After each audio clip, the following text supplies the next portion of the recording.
Okay. I am Jamie Kerman. I'm Master Zhou's student, for those of you that may not have been here earlier.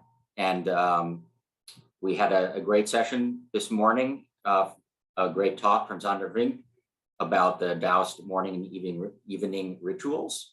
And this afternoon, we have a talk from Dr. Louis Komjathy, who actually was partially introduced this morning by Sander as having written the book that contains everything that we could possibly want to know about Taoism, which is quite high praise.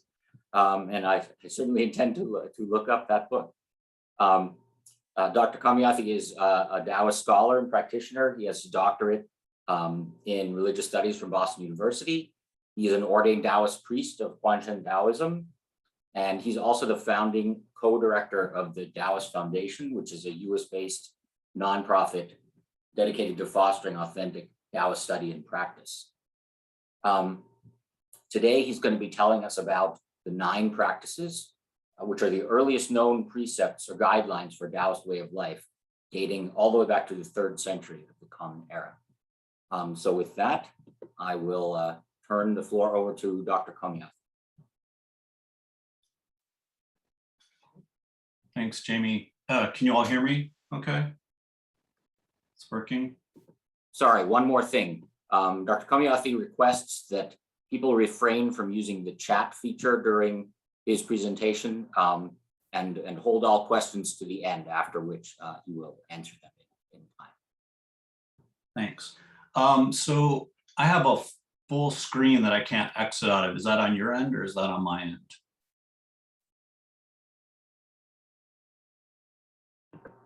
I'm sorry, what, say that again? I have a full screen feature on my computer. Is that on your end or is that on my end? That is a good question. We can just move on. It looks like I can access the PowerPoint below. So I think it should be okay, but I'll let you know if something happens with it. Anyway, so yes, we're remote. So these are the kinds of things that we work on. It'd be great to be together physically. So hello and welcome. Thank you for being here. I'd like to begin by thanking Zhou Xuanyuan of the Daoistgate Wudang Arts for the invitation to speak to you today. I'm also grateful to Dr. Larson DiFiore of Brown University for his recognition and support. So if we can just take a couple minutes to kind of settle down and become present. So whatever kind of practice you do, but just centering down.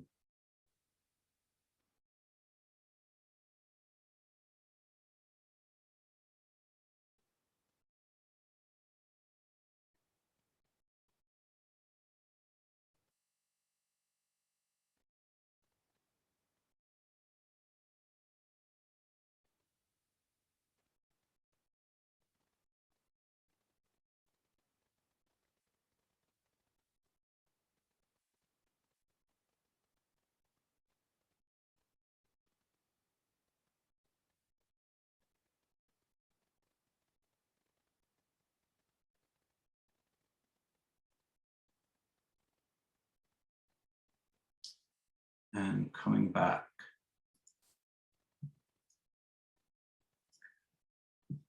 So you can all see that? Good. Okay, so what I'd like to do today is talk to you about Daoist cultivation according to the 9 practices. And these are a particular dimension of Taoism. So jiǔxíng is the formal name in Chinese, so the 9 practices. As Jamie mentioned, these are the earliest known Daoist precepts. So dàojiè, and I'll talk about this idea of precepts in Taoism because I think there's a lot of misunderstanding for people who know something about Taoist ethics. In my way of thinking about it, they're probably best understood as Taoist principles, commitments, values, and qualities. So this relates to inner power or virtue. So depending on the context, sometimes I prefer inner power when it's talking about the inner cultivation dimension and virtue when it's talking about the more outer expression. And a lot of times when we translate de as virtue, we're harking back to a more Hellenistic view of virtue. That is one's complete character. That is a kind of broader, more holistic understanding of like conduct as expressing ourselves. So I don't know how much you know about Chinese language, Chinese characters, but Chinese characters, and so I'll use Chinese characters a little bit in this talk today. But Chinese characters are normally composed of a radical. So in this case, ch is the radical, the left side of the character. And then sometimes a phonetic, sometimes meaning characters, meaning character carriers, thinking about how the character is kind of conveying some sense of the concept or the practice. And this gets somewhat complicated. So if you think about Chinese, a lot of times people will kind of understand this through a pictographic or ideogrammatic lens. And that's true of a lot of Chinese characters, but not all Chinese characters. But in this case, de, the Chinese character, really helps us think about what do we mean. So if we translate it as inner power virtue, that's fine, but that's an English rendering of de, a Chinese character. So the left part, the radical, is chir, that means step. The top part is jir, direct, and the bottom part is xin, the heart mind. So on the most basic level, what de is an aligned heart mind manifesting through action, right? And this is really important for thinking about de. It's not just inside of ourselves. It's not just about a psychological or spiritual state. It's about a way of being in the world. It's also translated as potency or integrity, but as I said, I prefer inner power or virtue depending on the context. This concept may be familiar to you because there's this really influential Daoist text known as the Daoistgate Jīng, the scripture on the Dao and Inner Power. And one of the things that's interesting about this is that people talk a lot about Dao, right? But you don't hear a lot about de, but that's half the book, right? In the kind of conventional way it's divided. So the first half is supposedly on Dao, that's debatable, but this is how it's conventionally presented and understood. And then the second half is on de, or inner power, that is the way that the Dao manifests through embodied human activity in the world. And we have to kind of qualify this because it's not necessarily human. Daoism is one of the least anthropocentric traditions. So there is some evidence about classical Daoist, the earliest form of Daoism that Larson will talk about tomorrow, the earliest form of Daoism where they talk about animals having de. So we have to be a little careful with assuming that it's just about humans, but that's what we're talking about today. And this is especially understood as a kind of Dao-connected behavior or activity that has a beneficial and transformative influence in the world. So this is where it gets a little esoteric because there's also this Daoist understanding about this numinous pervasion. When people are connected to the Dao, there is this kind of energetic presence, and that is manifesting through them, through us, if we have this connection. So one of the really important pieces about understanding Daoist views of de, or we'll just say virtue at the moment, is that the general Daoist view is that human beings are innately good, quote unquote.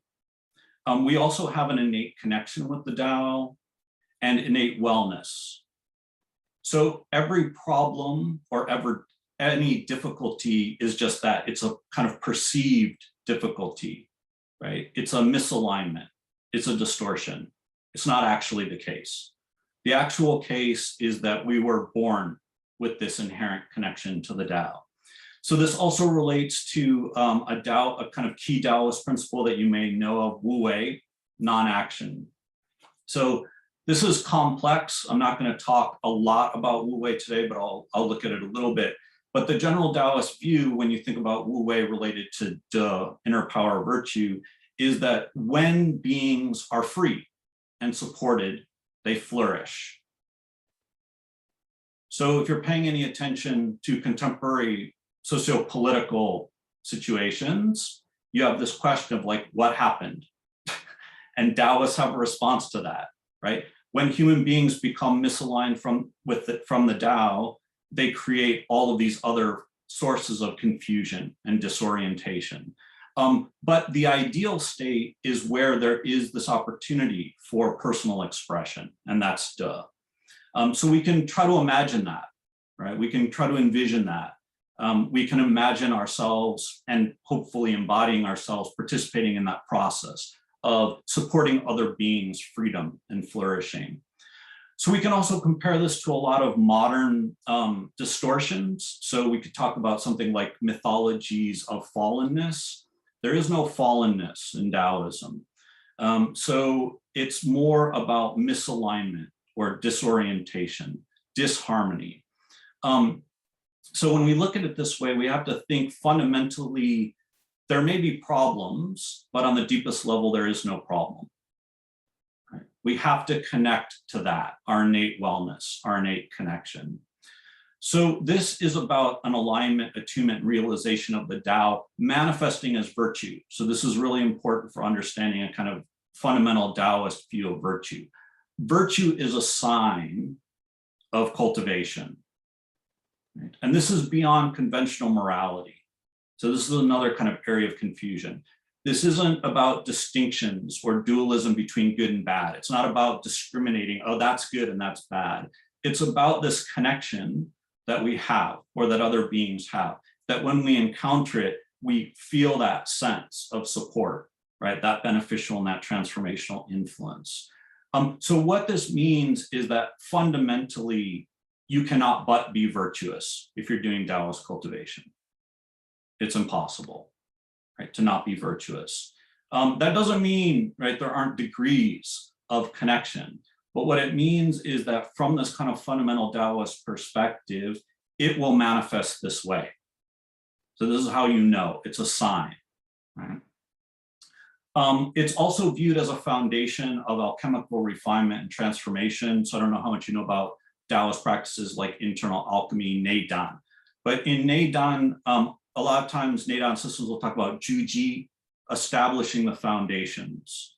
And establishing the foundations means cultivating virtue, right? So on a kind of popular level, that's like doing good deeds, but it really is about, usually what's talked about as yīngde, hidden virtue. So no one knows you're doing it.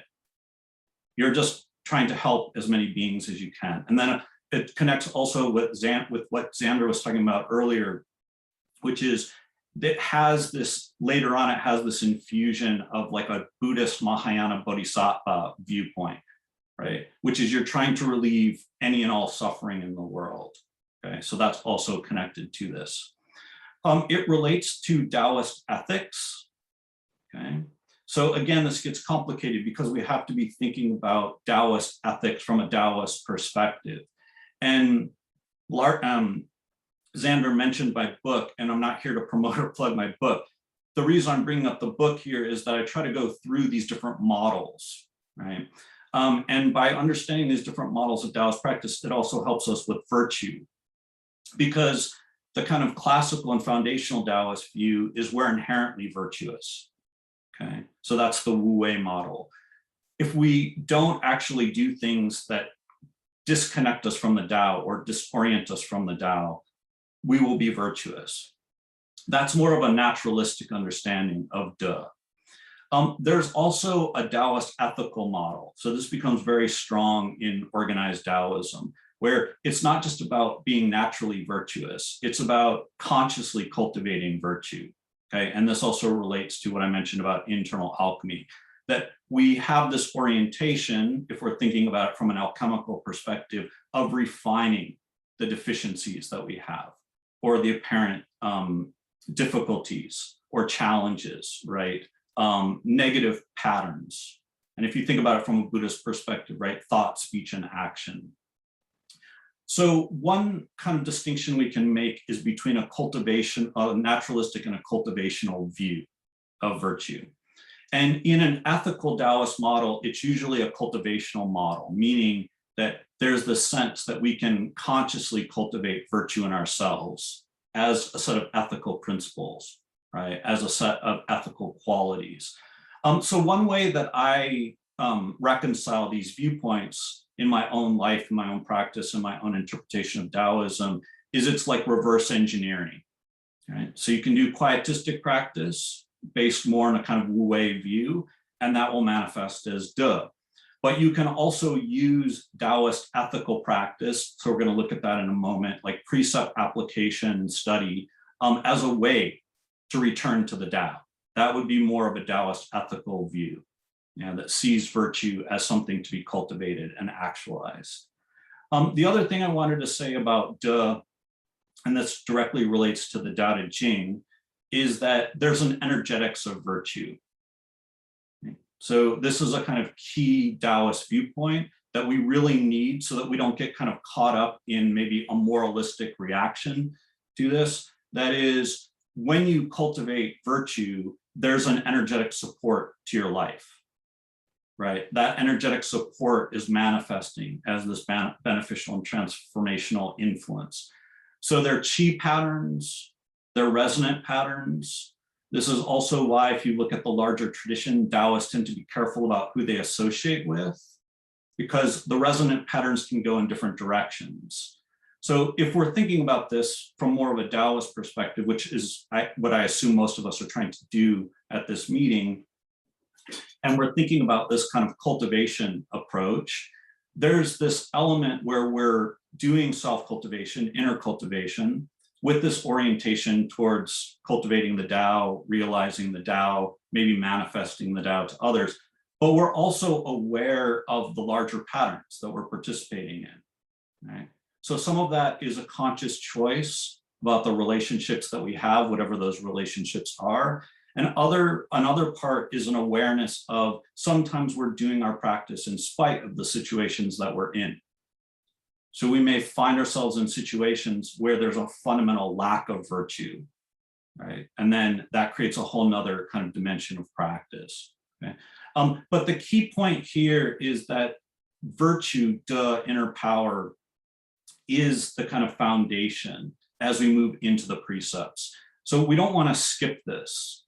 We want to start with this and then move into questions of the precepts. So in my way of thinking about this, it relates to a number of other characters and key Daoist views. So I don't know, again, how many of you know Chinese, but it's okay. We don't need to know Chinese, or you don't need to know Chinese, right? I'm explaining this to you. So the middle character is Xing, innate nature. So this is what I mentioned to you before, that from a kind of classical and foundational perspective, we have this original inherent connection to the Dao. And we don't have to get caught up in the Dao, right? So the Zhuangzi tells us names are the guest of reality. So Dao is just a placeholder for the sacred, for what's ultimately real from a Daoist perspective. But the key point here is that we have this innate nature. So the left side is Xing, heart, mind, and the right side is Sheng, to be born. So the heart mind that we were born with, our original heart mind, our innate nature, is a manifestation of the Dao. And this relates to these two other characters. So this one you've already seen, De, but on an internal level, it's connected to jīng, stillness. So this is really important for Daoist pietistic meditation practices, right? That is, we're not trying to become still. Our innate nature is stillness. So innate nature is manifesting as stillness. Stillness is the expression of innate nature. And it's also being expressed through De.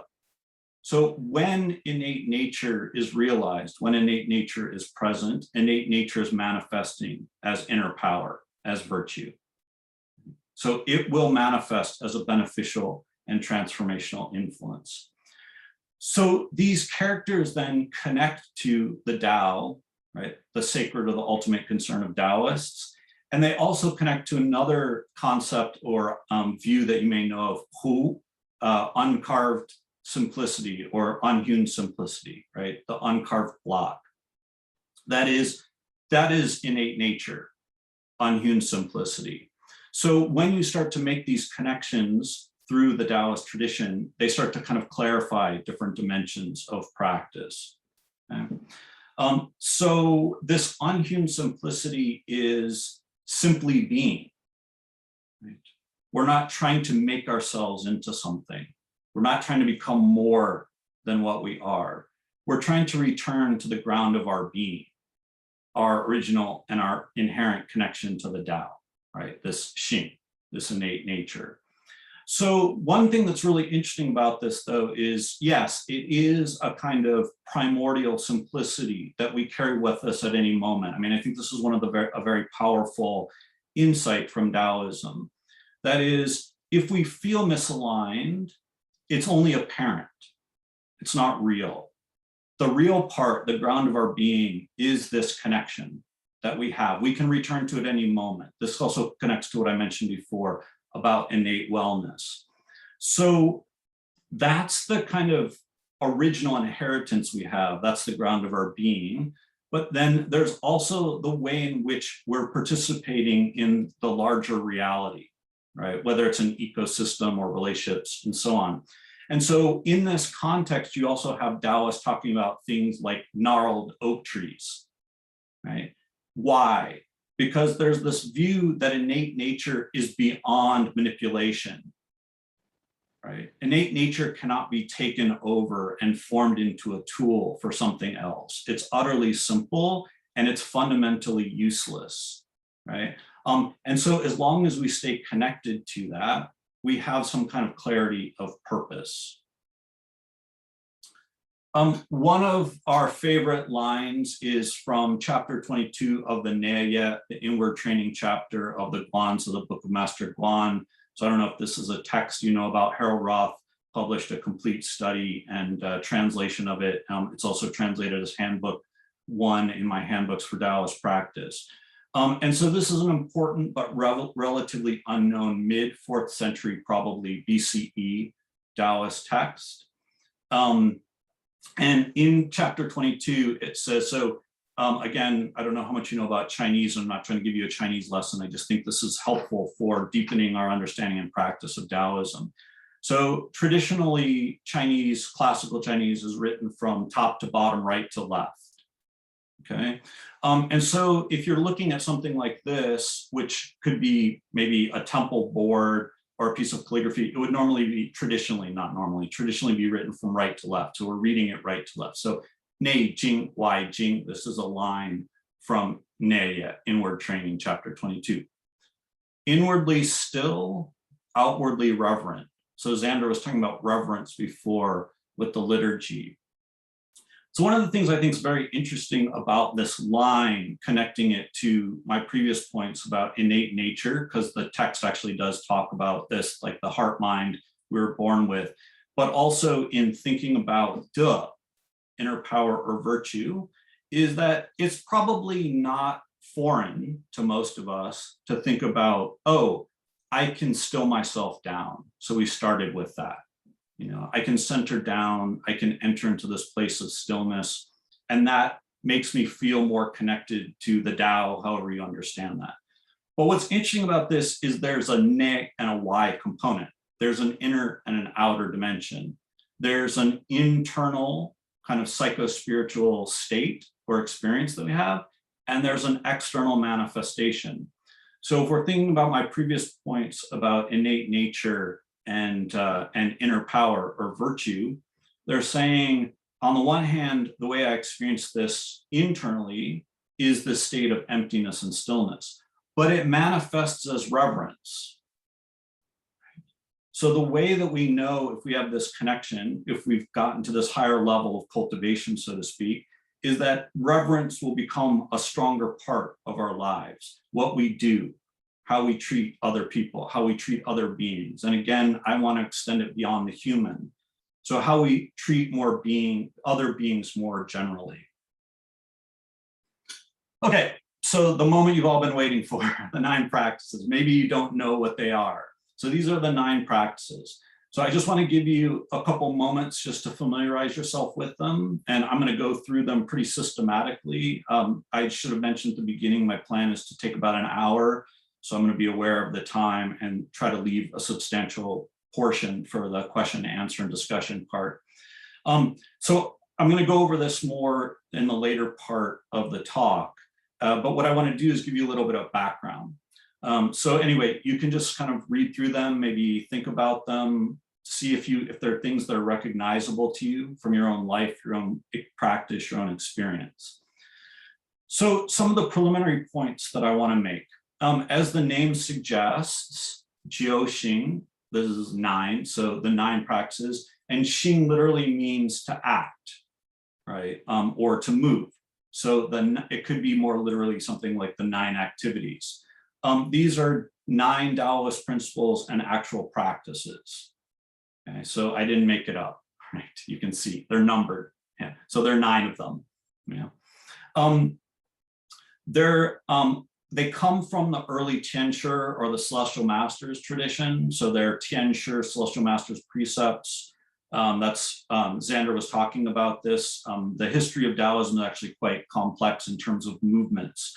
But usually the Tiānshī, the Celestial Masters, or Jong Orthodox Unity, that's its alternative name, is usually talked about as the beginning of organized Taoism, or at least the most important movement of early organized Taoism, at least the way that I think about Taoism. So as far as we can tell, these are the earliest Taoist precepts. Right? And if you know something about precepts, especially Buddhist precepts, if you look at this, you're probably thinking, how are these precepts? Because usually when people hear precepts, they think they're like moral injunctions or admonitions. So they're not exactly that, but they're put into the Taoist genre of literature and kind of approach to practice that falls under jiē that I mentioned before, the precepts. What really interests me about them, besides the obvious, because they're profound in and of themselves, is that they derive from the Daoistgate Jing.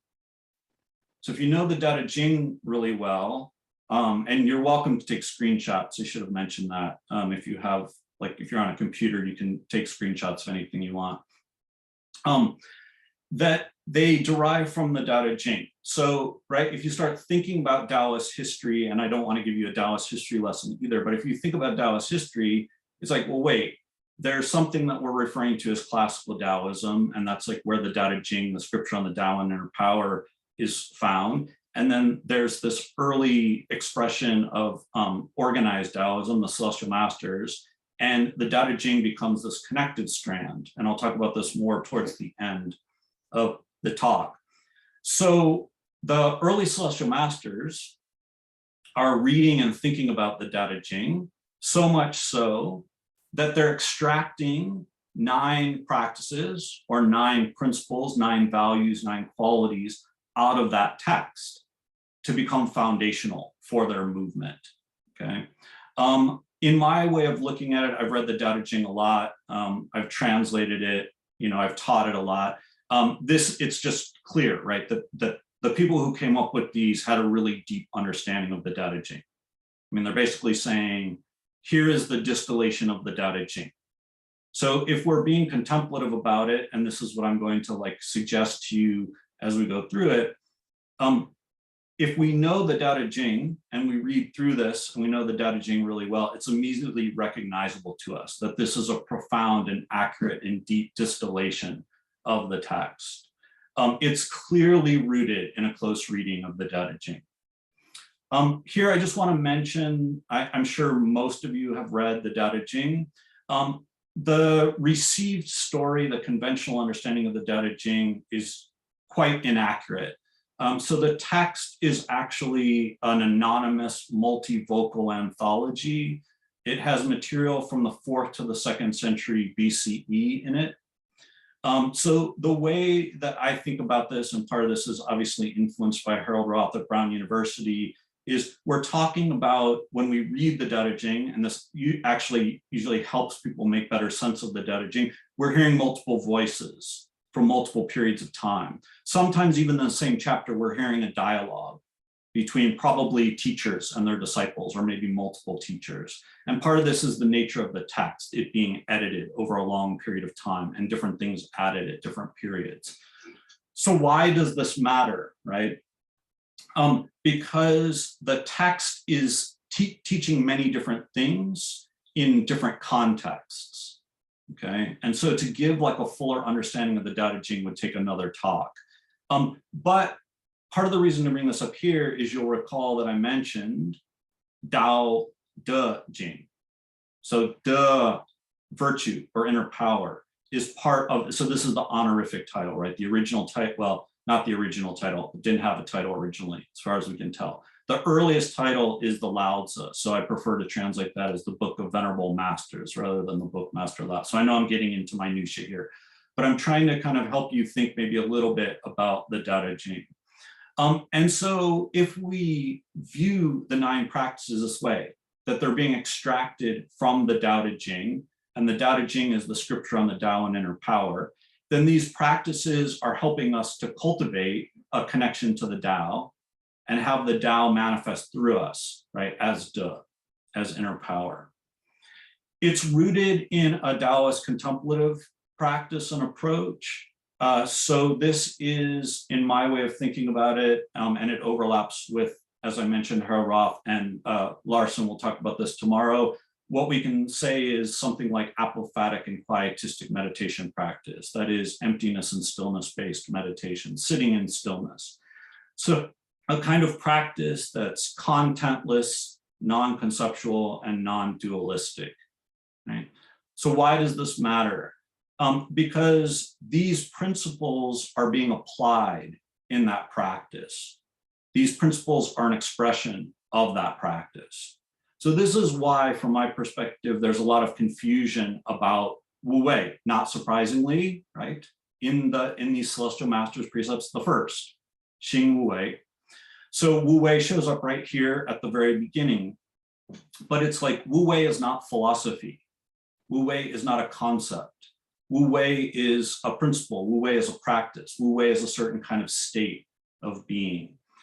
So we want to be thinking about the way in which there's a specific kind of meditation that's informing these principles, that these principles are coming out of. Okay. So if you just take a moment and look through them, right, they're either familiar to you if you know Taoism on some level, or they might be strange, right? So I always like presenting these in a kind of comparative or ecumenical context, because when you say precepts, people think you're about to give them a whole set of rules. And then you get this and it's like, oh, right, we're dealing with Taoists. So there's a radically different set of viewpoints being emphasized. So in order to kind of help us understand where the 9 practices are coming from and why I think what I think about them historically, there's an early commentary on the Daoistgate. So I mentioned the Lao Tzu is the earliest name of the Daoistgate. So the Lao Tzu Shang'ar Ju, the commentary, so how you understand Shang'ar is debatable, but I tend to think about it as thinking through. So the commentary thinking through the Lao Tzu. There's some controversy about this text, about the dating, but the general viewpoint is that it was composed by Zhang Lu. He died in 216, so he was the 3rd Celestial Master. So we're talking about the Celestial Masters, and if you know something about the history of the Celestial Masters, Zhang Dao Ling was the founder, or the kind of attributed founder. He supposedly received a revelation from Lao Zhen, Lord Lao, in 142 CE. So Zhang Lu is his grandson. That is the 3rd Celestial Master in that patrilineal line. So the history is a little complicated, but we'll just go with it and say, for the moment, it looks like this commentary, one of the 7 earliest commentaries on the Daoistgate, was composed by the 3rd Celestial Master. So the first line is from the Daoistgate. Okay, so this is Zhang Lu commenting on the Daoistgate. So the line from the Daoistgate, and so you have to kind of think about how do you translate it or how do you understand it through the lens of the commentary. So the Daoistgate says, when you use serenity to move, your actions will gradually produce life. That's this line. And then this is Zhang Lu's commentary on it. Whenever human beings wish to undertake some action, they should first gauge it against the precepts of the Tao. Consider this calmly to determine that your conduct does not contravene the Tao. Only then should you gradually pursue it, so that the way of life does not depart from you. And so if you look here, there's dàojiè, so the precepts of the Tao. So the commentary is referencing precepts, okay? And what this commentary is suggesting is that precept, study, and application has to be the kind of foundation, right? We use precept, study, and application so that we make sure that we stay aligned with the Dao. So that what we're doing is kind of in accordance with the Dao. But what's interesting here for our purposes is that so again, assuming that this is an early 3rd century CE commentary, he's referring to precepts there. So then you have this question, well, there must have been precepts. So what were the precepts?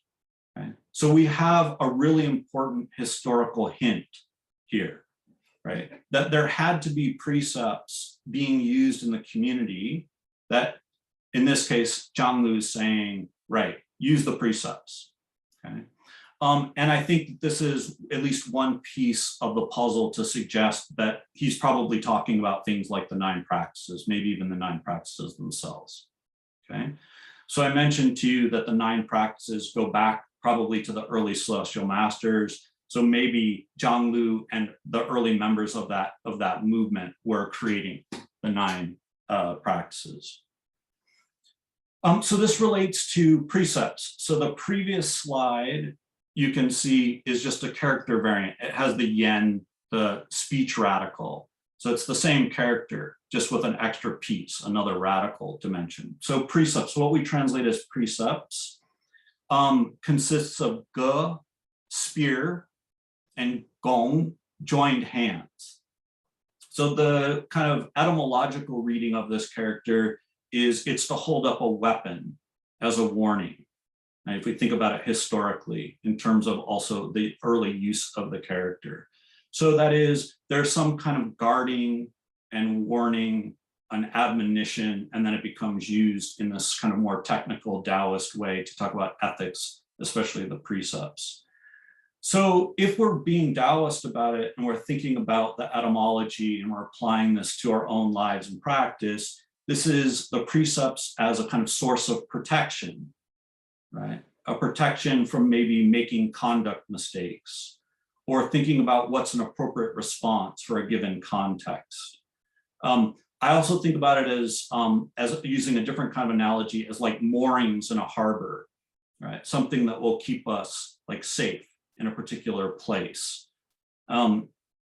So again, if we think about the energetics of virtue, yeah, there's this way in which we can understand precepts as helping us to explore that, right? So I used to always say this to my students. It's like, if you don't believe in energetics of virtue, you can just observe your own life and see what happens, you know, right? So you do something and you're like, that was clearly a mistake. And what do you feel? You feel like you're losing energy. If you're really paying attention to the energetics of your own experience, there's a dissipation that comes, right, from doing things that are detrimental to self and other. So there's this hidden wellspring of support in ethics, right? And this is, I think, on an experiential level, what we encounter when we're doing this kind of cultivation. Whereas people may be saying to us, no, you should do this, it doesn't matter, ethics don't matter, look around, it's clear, right? Yeah, so right, this would be the counter argument. Everybody's getting ahead by being unethical. And it's like, yes, but what's their daily internal experience of their lives? And what is the daily experience of our lives if we're doing this ethical cultivation, if we're trying to maintain a connection to the Dao through De? And the general Taoist view of this is you will feel more and more energetic support from it. So it's not a moralistic thing, like you must do this. And if you don't do this, this is what's going to happen. It's observe your own life and see what your experience is, you know, and see if there's an energetic truth to this. That is, the precepts give you some kind of opportunity to investigate the energetics of virtue.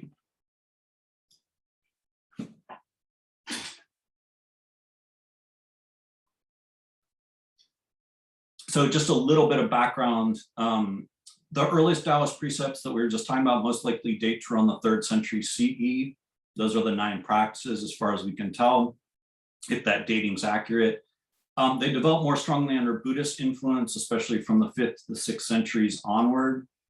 The earliest organized Daoist communities and Daoist religious institutions, especially monasticism, is where you find them used the most. Okay, so if you're trying to think through this question of like who's using precepts, why are they using precepts?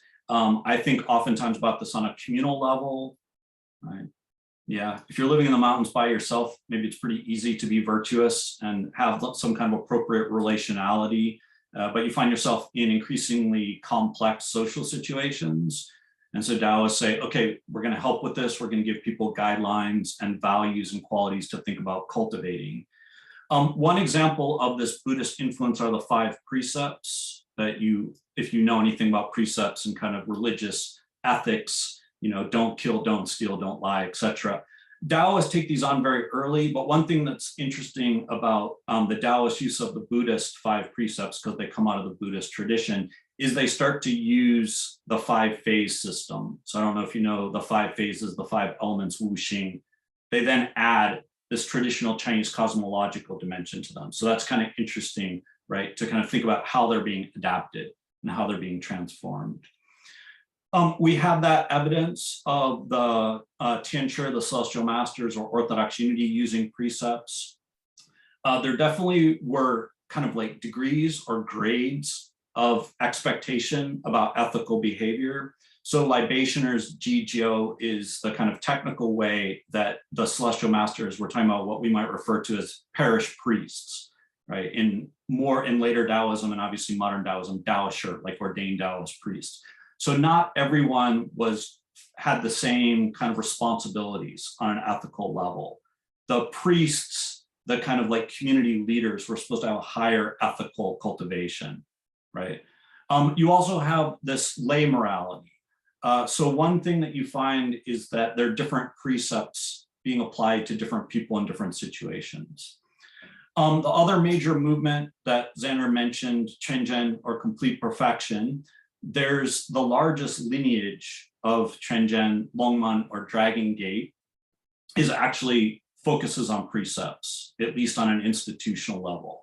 So when you talk to kind of Daoists as a whole about precepts in a modern context, they will think about Jong, like morality or ethics, but it's definitely Longman or Dragon Gate that has the kind of strongest emphasis. And there are these precept collections that Dragon Gate Daoists are supposed to follow. As I mentioned, I tend to think about this more as Daoist commitments, expressions, guidelines, insights, principles, qualities, and values. So CF is compare rules.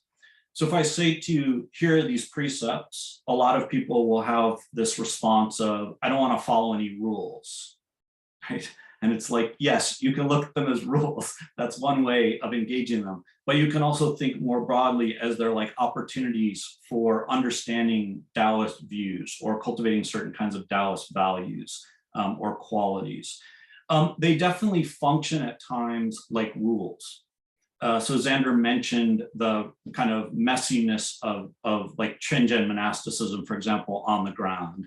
And I've spent a lot of time doing ethnographic field work and connecting with Daoists in mainland China. And sometimes the precepts do function that way among Chinese Daoists, where it's like, I don't really want to be following these rules, but I have to because I'm inside of a monastic system. But I don't think that's exactly I don't think that's the best way to understand them. It's quite common for householders to be given precepts and to kind of focus on lay morality. So this might be unfamiliar to some of you, but a lot of times if you were to kind of ask a Daoist like where to begin, they would say, okay, here are the precepts, try to cultivate these precepts, try to follow these precepts.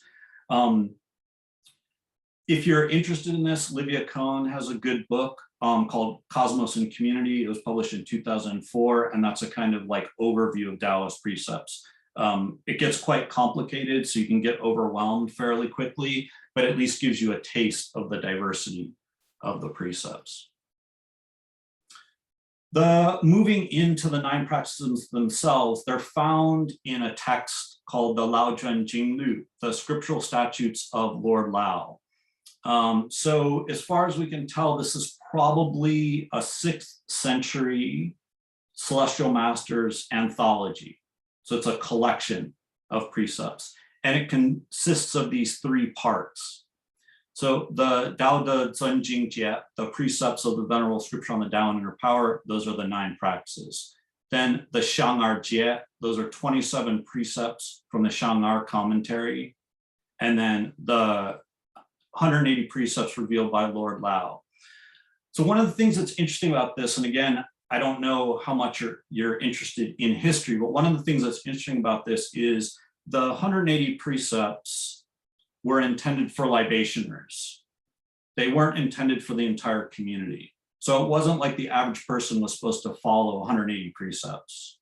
So what it looks like is that if we kind of read it this way, that the 9 practices and the 27 Shangar precepts were for the community as a whole, and that the 180 precepts were, once you did that kind of practice and decided that you wanted to be a community priest, then you had to kind of follow the 180 precepts, okay? And this is where we get another hint about the history, because the 180 precepts are referenced in a 4th century CE text that's, and I'm going to be a little technical here so you can just zone out for a moment if you're not interested. There's another Taoist movement called Ling Bao, Luminous Treasure. So that's the 3rd of the 3 most important early medieval Taoist movements. And this, it's strongly influenced by Buddhism. And so in this text that's pre-Ling Bao, it's a 4th century text, which means we have a kind of date for this.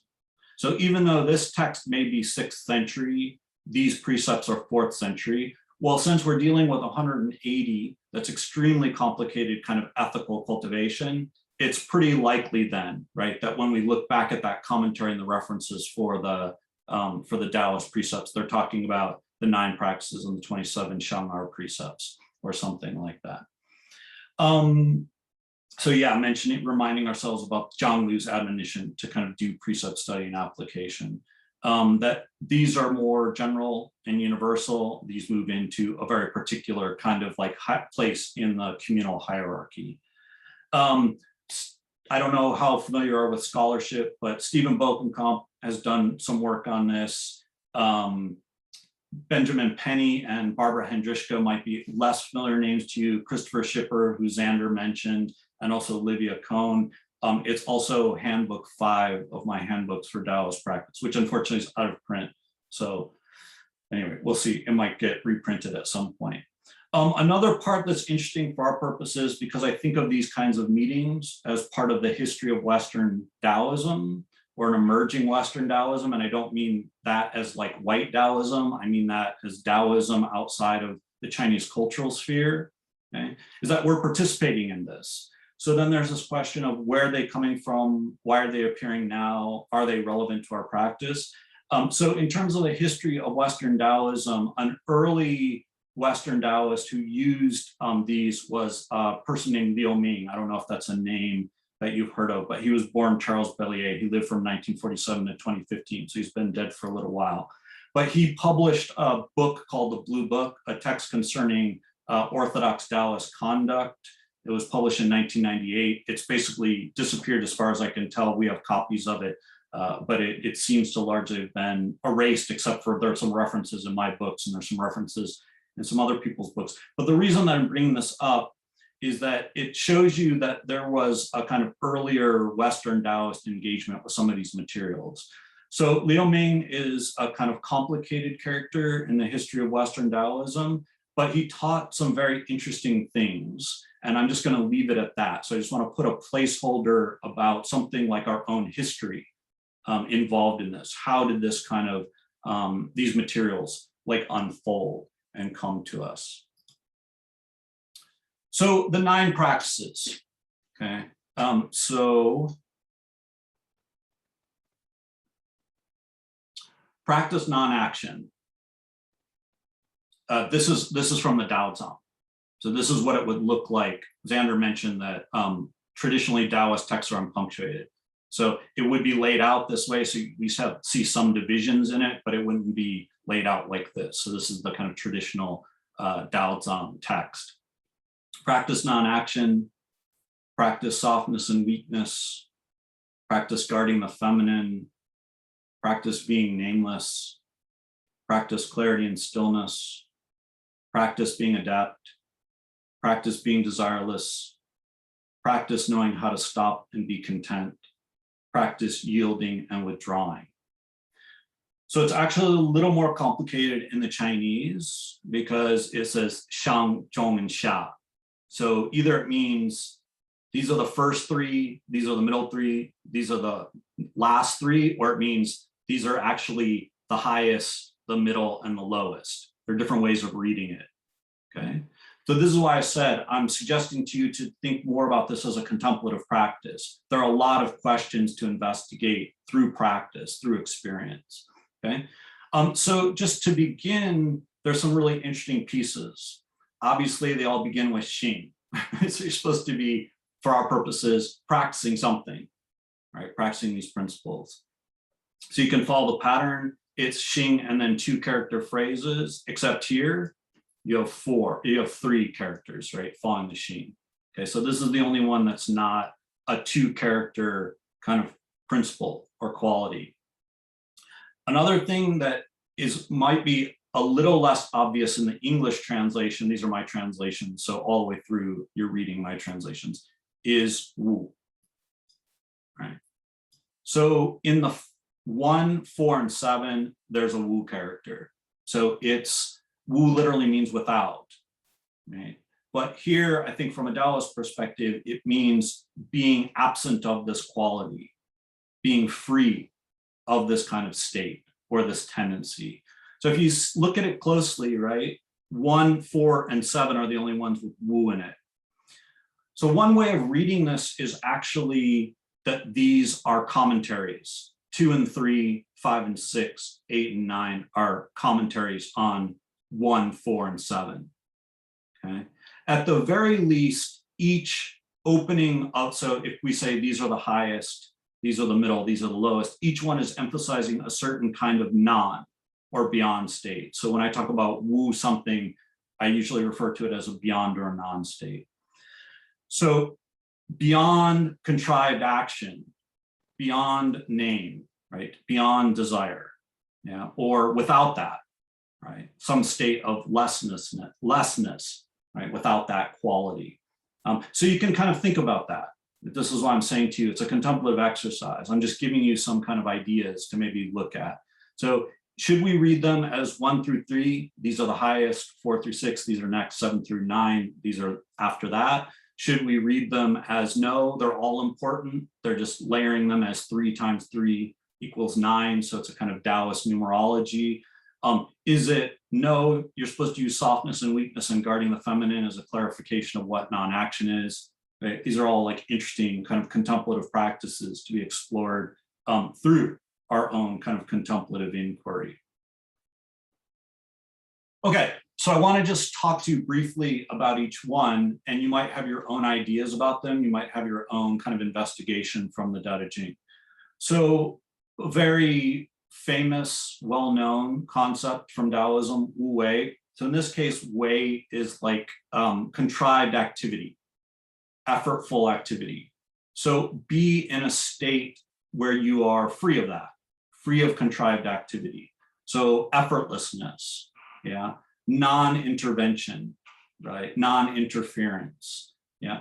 But in my way of thinking about non-action, as I mentioned before, this is actually coming out of quietistic practice. So it's coming out of stillness-based practice. So the reason it's quite confusing sometimes to people is because it's not, the understanding of it's not rooted in stillness. So if we root in stillness, what is Wu Wei becomes clearer. And Wu Wei also informs our practice. So, and if you've done quietistic meditation, you know this, yeah. Thoughts or emotions start to emerge and you don't engage them. That's Wu Wei, right? And then they start to settle down and you let them settle down. And then eventually they're not there. And so you don't have to engage them, right? You're in this state of kind of openness. Softness and weakness is oftentimes associated with water. So thinking about ourselves as having this kind of quality, its ability to just be at ease with the situation, right? Not hard, not aggressive, not contending, and so on. Guarding the feminine, so again, these are open to interpretation, but you may know that one of the traditional Taoist names for meditation is Shouyi, guarding the one. So I think every time Shouyi appears, they're talking about a particular kind of meditation.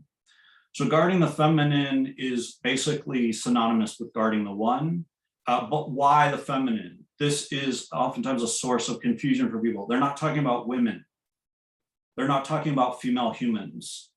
This character has the jie radical, which is a small-tailed bird, like a sparrow. So on an etymological level, on the most foundational level, they're talking about a female animal, right? But what they're really talking about is yin. They're talking about being in a state of open receptivity. Yeah, so guarding the feminine is that, like, can we actually stop having all of this willful activity connected to Wu Wei, right? So that would be Wei, willful activity. And can we be open to the Dao unfolding, especially in a kind of energetic pattern that we're participating in? Practice being nameless, I've obviously failed. You found me? Yeah. So Ming is very interesting here because we might think of it as name in the way like the Dao is beyond name and so on. But Ming also means our social identity. Ming is our reputation. So there's a way of connecting this to other kind of classical Taoist discussions of selflessness, egolessness. Yeah. Why am I so attached to my name? Why do I care what people think about me? Right. Well, maybe I can get to a state of Wu-ming where I'm beyond concerns about reputation and egoic identity, right? And social belonging. Yeah. So I find this to be a very powerful practice to temper certain kinds of tendencies that I think a lot of times we have, especially in a modern context. If you're paying attention to mainstream American culture, there's a lot of like self-promotionalism. And this is like, yeah, that's not what we're focusing on. We're focusing on being beyond that, being unconcerned about it. Clarity and stillness is pretty straightforward. Qing Jing, a really important Taoist value. Again, thinking about it from a contemplative perspective. So going into a state of stillness, letting thoughts and emotions kind of dissipate naturally, and then there will be spiritual clarity that emerges from that. There will be a kind of clear connection with the Dao, and the Dao will manifest through us as discernment and insight. This one I'm going to go over more a little bit later. So Zhu Shan, if you're, Zhu means, you know, all or many. So Shan is conventionally translated as good. So if you're translating this more literally, it'd be like practice many goodnesses. Yeah, and that would be a more kind of conventional moralistic reading, but that's not what it is. And I'll show you why I say that. I think Shan, from a technical Taoist perspective, should be translated as being adept or having aptitude at something. It's about a certain level of cultivation that we get to, and I'll show you why I say that. Practice being desireless, that one's pretty straightforward, but again, you'll see, right, there are these three non or beyond qualities. Practice knowing how to stop and be content, or, right, there are different ways of translating this, how you read the characters in relationship. So, or practice knowing how to stop with sufficiency or with enough. So this is one of my favorite Taoist characters, right? Enough. It's enough. Right? So you can try that as a practice. This is a good antidote, right, to contemporary capitalism. Like, don't we usually have enough? So some people don't have enough. That's legitimate, right? It's legitimate to talk about social injustice and how people have scarcity, and scarcity is generated in all these kinds of political critiques. Yes, but when we look at our own lives, are we in a state of contentment? Are we in a state where we see clearly what we need and we have that? And if not, then okay. But, or is it about excess? Is it about wanting more? is it about artificial desires? So this is why I said it's possible to read it as a commentary on this, being desireless. Well, how do you get to a state of desirelessness?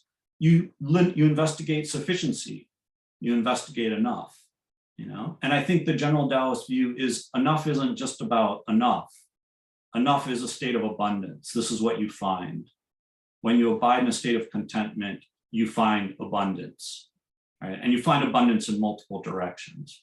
And practicing yielding and withdrawing, this one's a bit complicated, especially when you think about how it relates, like what's the difference between softness and weakness and yielding and withdrawing. One way that I think about this is more of a quality that we have moving through the world. And yielding and withdrawing is like a relational pattern, right? Or a movement pattern. So a lot of times what you find with Taoism, and especially Taoism as a way of moving and being in the world, is making space. So you can think about your own experience with this, right? I used to always think about this walking down city streets, like how little yielding and deference there is. It's like everybody's like moving through space and it's like you're supposed to move around them, right? And Taoism is partly about this kind of flexibility and pliancy, right? And maybe knowing when, right, you don't belong somewhere, yeah, or it isn't the right situation. Right? There's nothing to be done. If you go back to Wu Wei, the only thing to do is to kind of leave and do something else. Okay, so this is me doing the hard work for you, right? Because I told you the 9 practices derive from the Dao De Jing. Well, then you have the question of where do they appear in the Dao De Jing? Well, I should just skip the next slide, right? That should be your homework. Okay, but I won't do it. Okay, so this is my map of where the 9 practices appear in the Dao De Jing.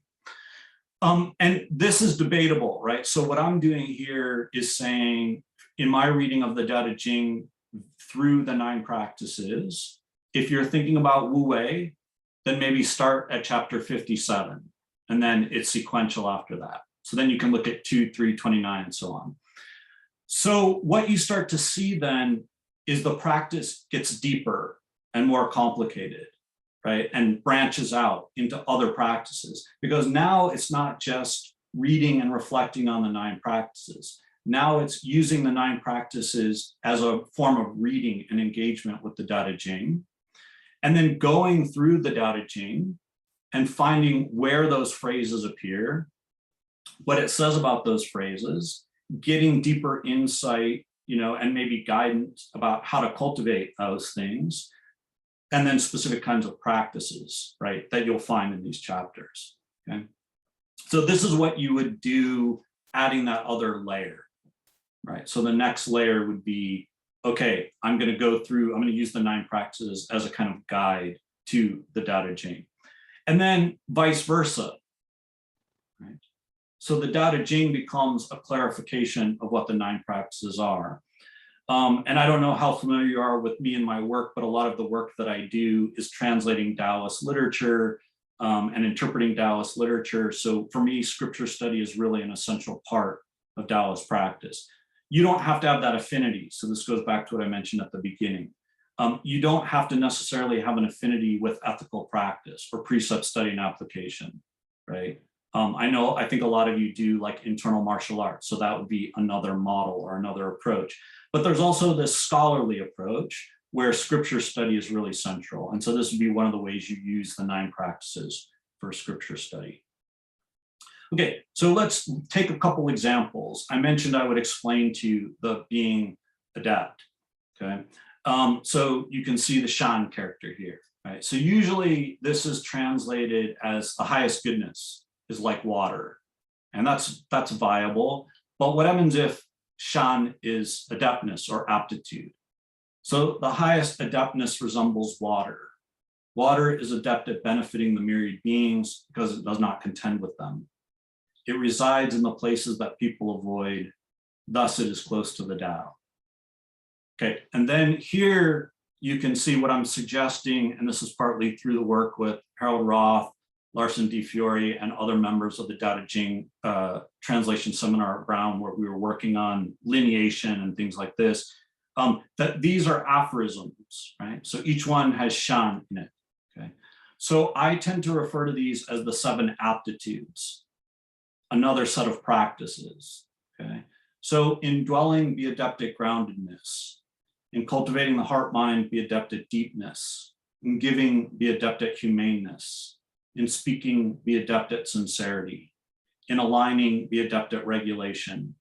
In doing, be adept in abilities. In moving, be adept at timeliness. Only one who does not contend is free from blame.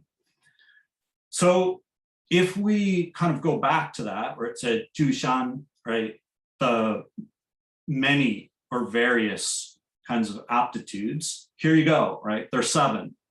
So now what happens is from the 6th of the 9 practices, practice being adept, you have 7 more things. So they're not saying just be adept in general. They're saying, look at your life. And when you're looking at these dimensions of your life, cultivate these qualities. Yeah.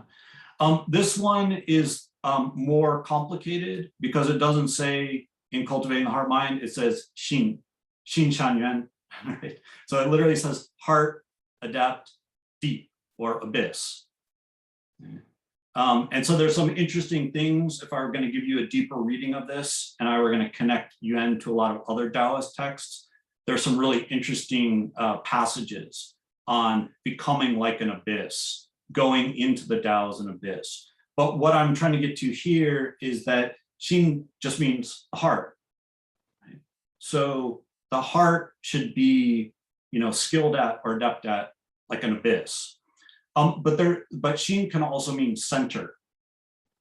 So you could translate this as, if you wanted to make it more parallel, in centering, be adept at deepness. Okay, but they could have used Jong for that. So I think this is a better way of looking at it. In any case, what I'm trying to get to here is to show you that when you use the 9 practices, you go into the Dao Jīng, you take the practice 6, practice being adept, and then you go into the Dao Jīng, you find clarification on what that means, on how to cultivate it on a deeper level.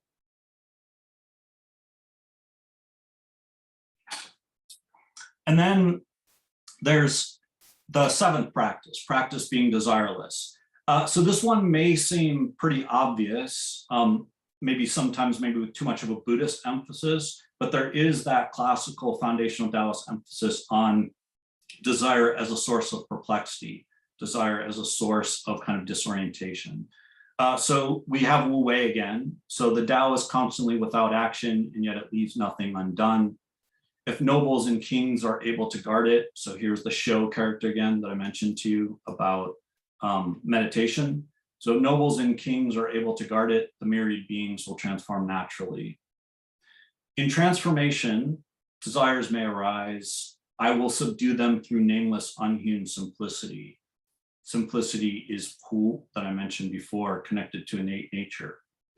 Through this nameless, unhewn simplicity, one will become desireless.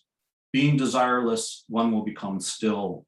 The whole world will become settled naturally. So this passage is interesting on so many levels. One way that it's interesting is that they connect desirelessness with the unhewn simplicity or the uncarved block, however you want to translate that. And so to be connected to innate nature, right, is to recognize that fundamentally that is desirelessness, right? Desire is just one particular expression of consciousness and so on. So when we cultivate this connection to unhewn simplicity, we go into a state of desirelessness. We see desires are just differentiation. We then find stillness. This is the jīng character that I was alluding to earlier on. And one thing that's really interesting about this, although it's not used in this technical way, is the appearance of ding here. So ding means concentrated or settled or stable, right? I've translated here as you become settled naturally. But later on in Taoism, ding becomes used to translate the technical Indian and Buddhist Sanskrit term samadhi. Yeah. So you already see, right, if the Dao De Jing is like 4th to the 2nd century BC, you already start to see a kind of contemplative map. You already start to see a way in which Daoists are thinking about meditation in a very technical way, right? When you enter into desirelessness, you find that is stillness. And beneath that still, you have absorption or you have concentration, okay? So there's this deep contemplative map here about our practice. And one way that we can think about this is that we are going into this utter simplicity in the ground of our being. And how do we know when we've actually reached the ground of our being, unhewn simplicity? Well, first of all, there's no me. If I'm meditating and I'm like, wow, Lewis, you're doing a really good, that's not it, right? Or if I'm meditating and I'm like, I'm meditating, that's right. All of that is naming. So one piece here is they're saying conceptions are going away, right? I mentioned this at the beginning, contentless, non-conceptual, non-dualistic. So any conceptual lens that's being put onto our experience in meditation is a distortion of the actual experience, the pure experience of being connected to the Tao. And that further is desirelessness. So if there are desires emerging, we have not realized who, we've not realized unhewn simplicity. I'm almost done. So another piece I just want to point out is one thing that really interests me about this kind of work is identifying connections throughout the Taoist tradition. So in my work, I usually refer to this as like the lineal view of Taoism or the continuity of tradition view. That doesn't mean Taoism isn't diverse. So I've had this conversation a lot with people about the Taoist tradition book, and a counter argument is it should be called the Taoist traditions or Taoist traditions. And it's like, okay, 20 years from now, that might work. But people think there are all these different types of Taoism, and we're not paying attention to the way in which there are these connected strands throughout the tradition. So clarity and stillness for me is one very clear connected strand from classical Taoism, the earliest kind of Taoism, the beginnings of the tradition, all the way through into contemporary Taoism. So in classical Taoism, in Dao De Jing chapter 45, it says clarity and stillness are the rectification of the world. This is the character earlier on that I translated as alignment, so the alignment of the world. And one thing that's interesting about this is that Taoists oftentimes understand world here, they're saying Tiānshī, literally under the heavens or under the sky, that's the body, that's the self. So if you want to align yourself with the Tao, clarity and stillness is the method to do that. It's the expression of that alignment. When we move into early organized Taoism, I mentioned the 9 practices. So jīng, clarity and stillness is number 5. So we're just talking about that. So there's a kind of clear connection between classical Taoism and early organized Taoism. In later organized Taoism, there's a really influential text called the Jing, one of my favorite scriptures, the scripture on clarity and stillness, probably an anonymous 8th century text. But this text becomes incorporated into Quanzhen, into complete perfection. It becomes one of the 3 core Quanzhen scriptures, and highly influential in internal alchemy more generally. So we have that. That's part of what I talk about as the clarity and stillness literature. And then interestingly, and this is much later, there's a lineage. So not a lot of people know about this lineage, but so you might, I mentioned to you Longmen Pai, the Dragon Gate lineage. Xander and I both mentioned Huashan Pai, the Mount Hua lineage. There's a Qingjing Pai, a clarity and stillness lineage.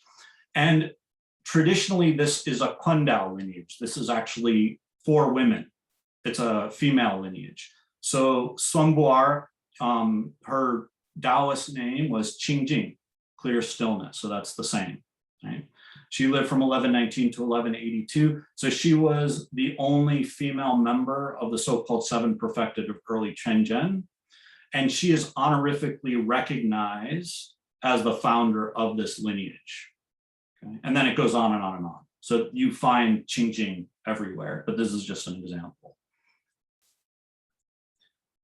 So I've given you a lot of information. You might be overwhelmed, so how do we use this, or how might we use this? And I think there are many ways we can use it. I was trying to point it out as we went.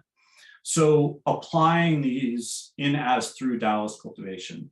The first would be ethical practice. So using precepts in this form as study and application. So you can kind of look at the precepts. The 9 practices are slightly different, but nonetheless would technically fall under precept, study, and application, and think about, all right, how might this be relevant? Or is this something I want to cultivate? If I cultivate it, what do I find cultivating it? Scripture study, which I spent a fair amount of time on. So reading the Dao Jīng through the 9 practices and vice versa. What I oftentimes do is a daily application practice. So Jong can also be translated as daily practice. So you can do a 9-day practice where you take each of the 9 practices and you just focus on one each day. So the first one is Xing Wei, practice non-action. So then for the whole day, you just keep recalling, okay, this is what non-action is. I'm in this situation. How might non-action be applied here, right? And that will deepen your kind of experiential understanding.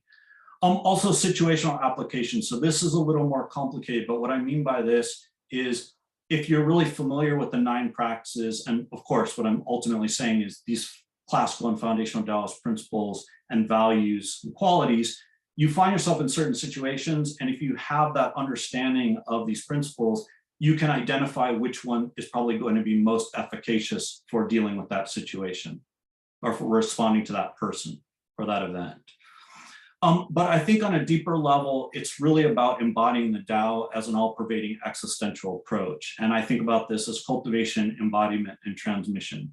So if you're serious about Daoist practice, then definitely these 2, cultivating these principles, ideally embodying the principles. So going back to what I said about De as alignment with the Dao as embodied activity in the world.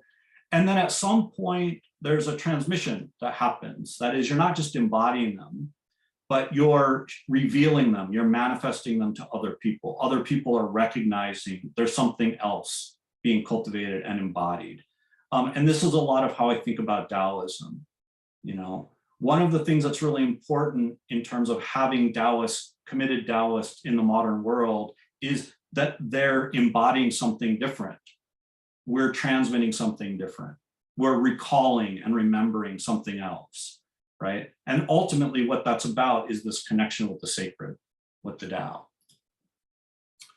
So to just show you, this is the way that we've kind of adapted the 9 practices. So if you say, well, I'm not quite sure, guarding the feminine, what is guarding the feminine really about? So this is our kind of explanation or interpretation. So effortlessness, flexibility, receptivity, anonymity, a radical practice in the modern world. Again, I failed, but I'm working on it, right? Serenity, aptitude, non-attachment, contentment, and deference. And I think the last one is the one I'm the least satisfied about. Is that really what flexibility and yielding, or yielding and withdrawing, is about? Is it more about circumspection? Is it more about reservedness? So, but this is your own kind of contemplative inquiry. And so ultimately, the way I think about the 9 practices is through this like 3-fold lens of view, practice, and experience. So Chinese would be Kamfa, Shoulian, and then Zhongyan.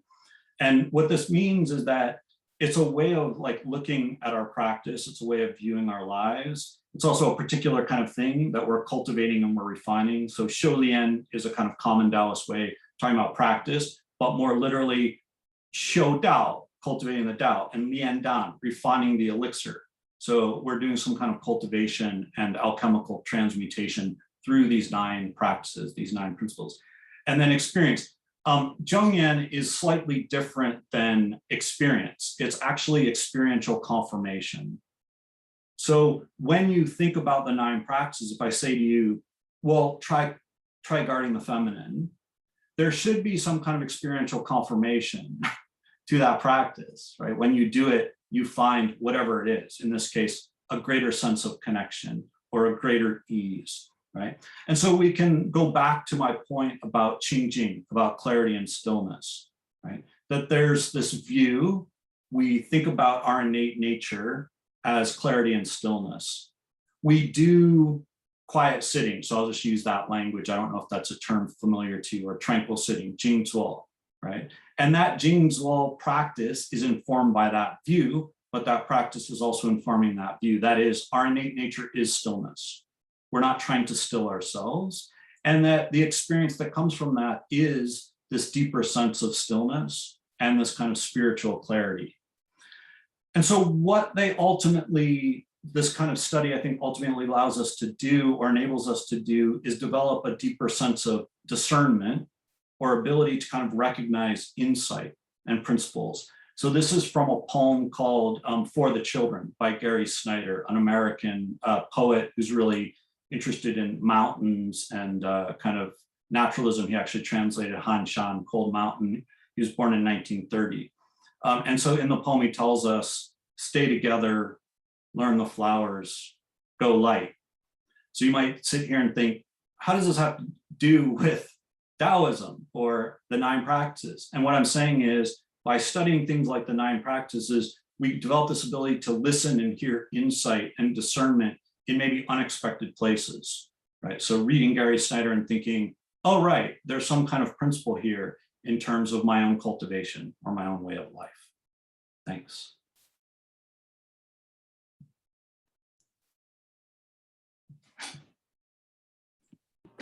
Okay. Thank you so much. Thank you. I will leave it to you, Dr. Komjathy, to try and handle the questions. And if you have any trouble, then I will try to help. Okay, so let me see if I can get out of, I'm still in full screen. Thanks, Thomas. Because I'm not seeing the chat and I'm not seeing the participant. Let me see if I can. Yeah, I think Jamie, can you see the chat? And can you see the, I can. Okay, so I think you're you gonna the have to host. handle it because I can't see any of that on my screen right now. I can also make you the host if that's easier. Okay, you want to try that? Sorry, everyone, just give us a moment. We're in Zoom world, right? Okay, there you go. Let's see. No. No? Let me see.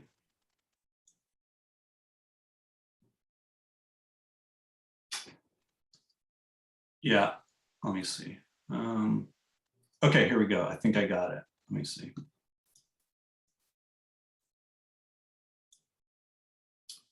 Nope, I think you're gonna have to do it, Jamie. I'm sorry. Yeah. Okay, you will have to then restore my host. Oh, can I though? That's the question.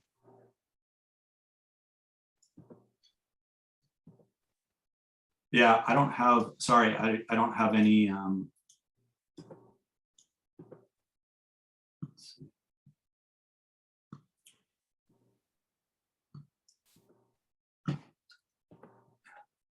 If you click on the participants button, it should.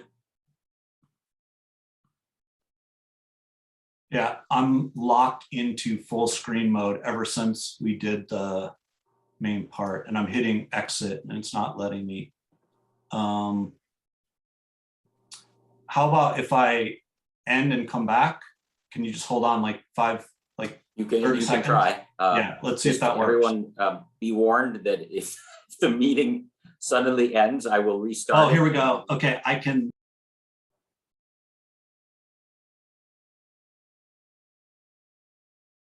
Oh, okay. I am now the host again. So that's good. Sorry, thank you for your patience, everybody. Hopefully he will be back momentarily. Okay, here we go.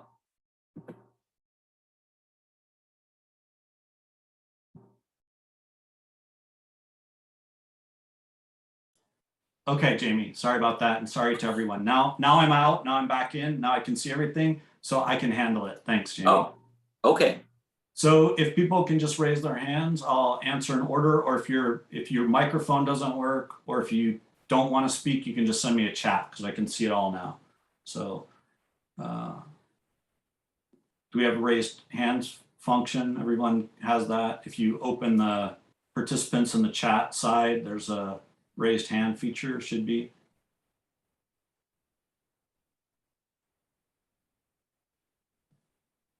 Okay, so there's, let's see. You wrote about the reading, the 9 practices. I don't understand the question.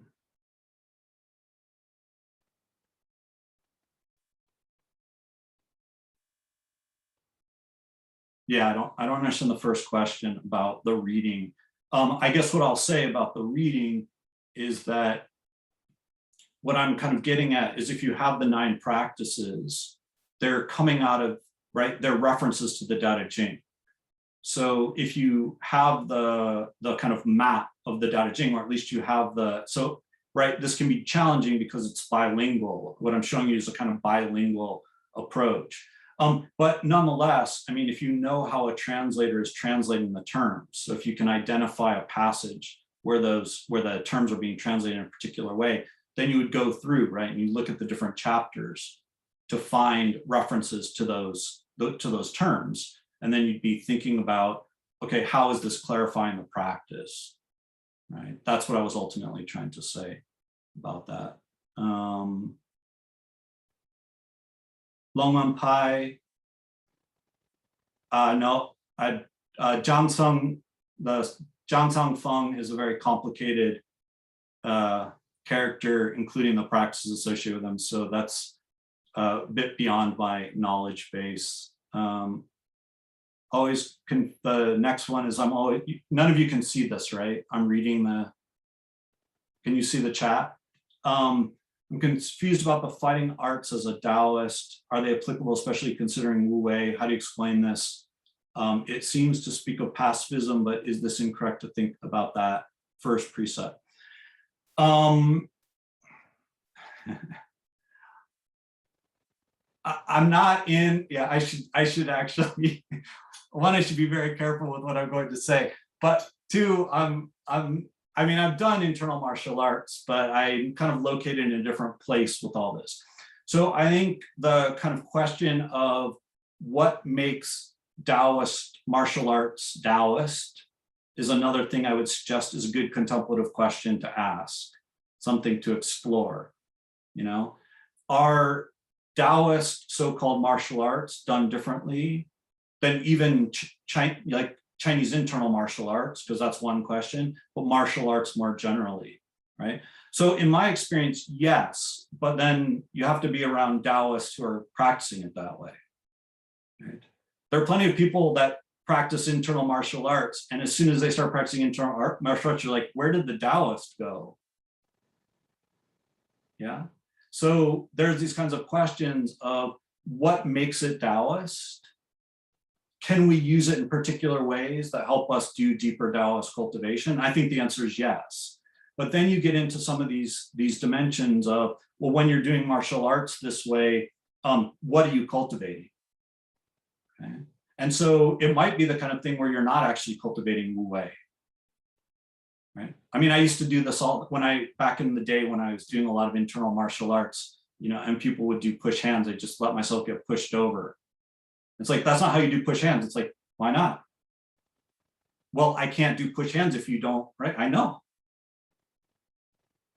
Yeah. So I'm not saying that's how you should do push hands. I'm just saying there's some interesting dynamics about all this. Like, is Wu Wei applicable to internal martial arts? Yeah, definitely.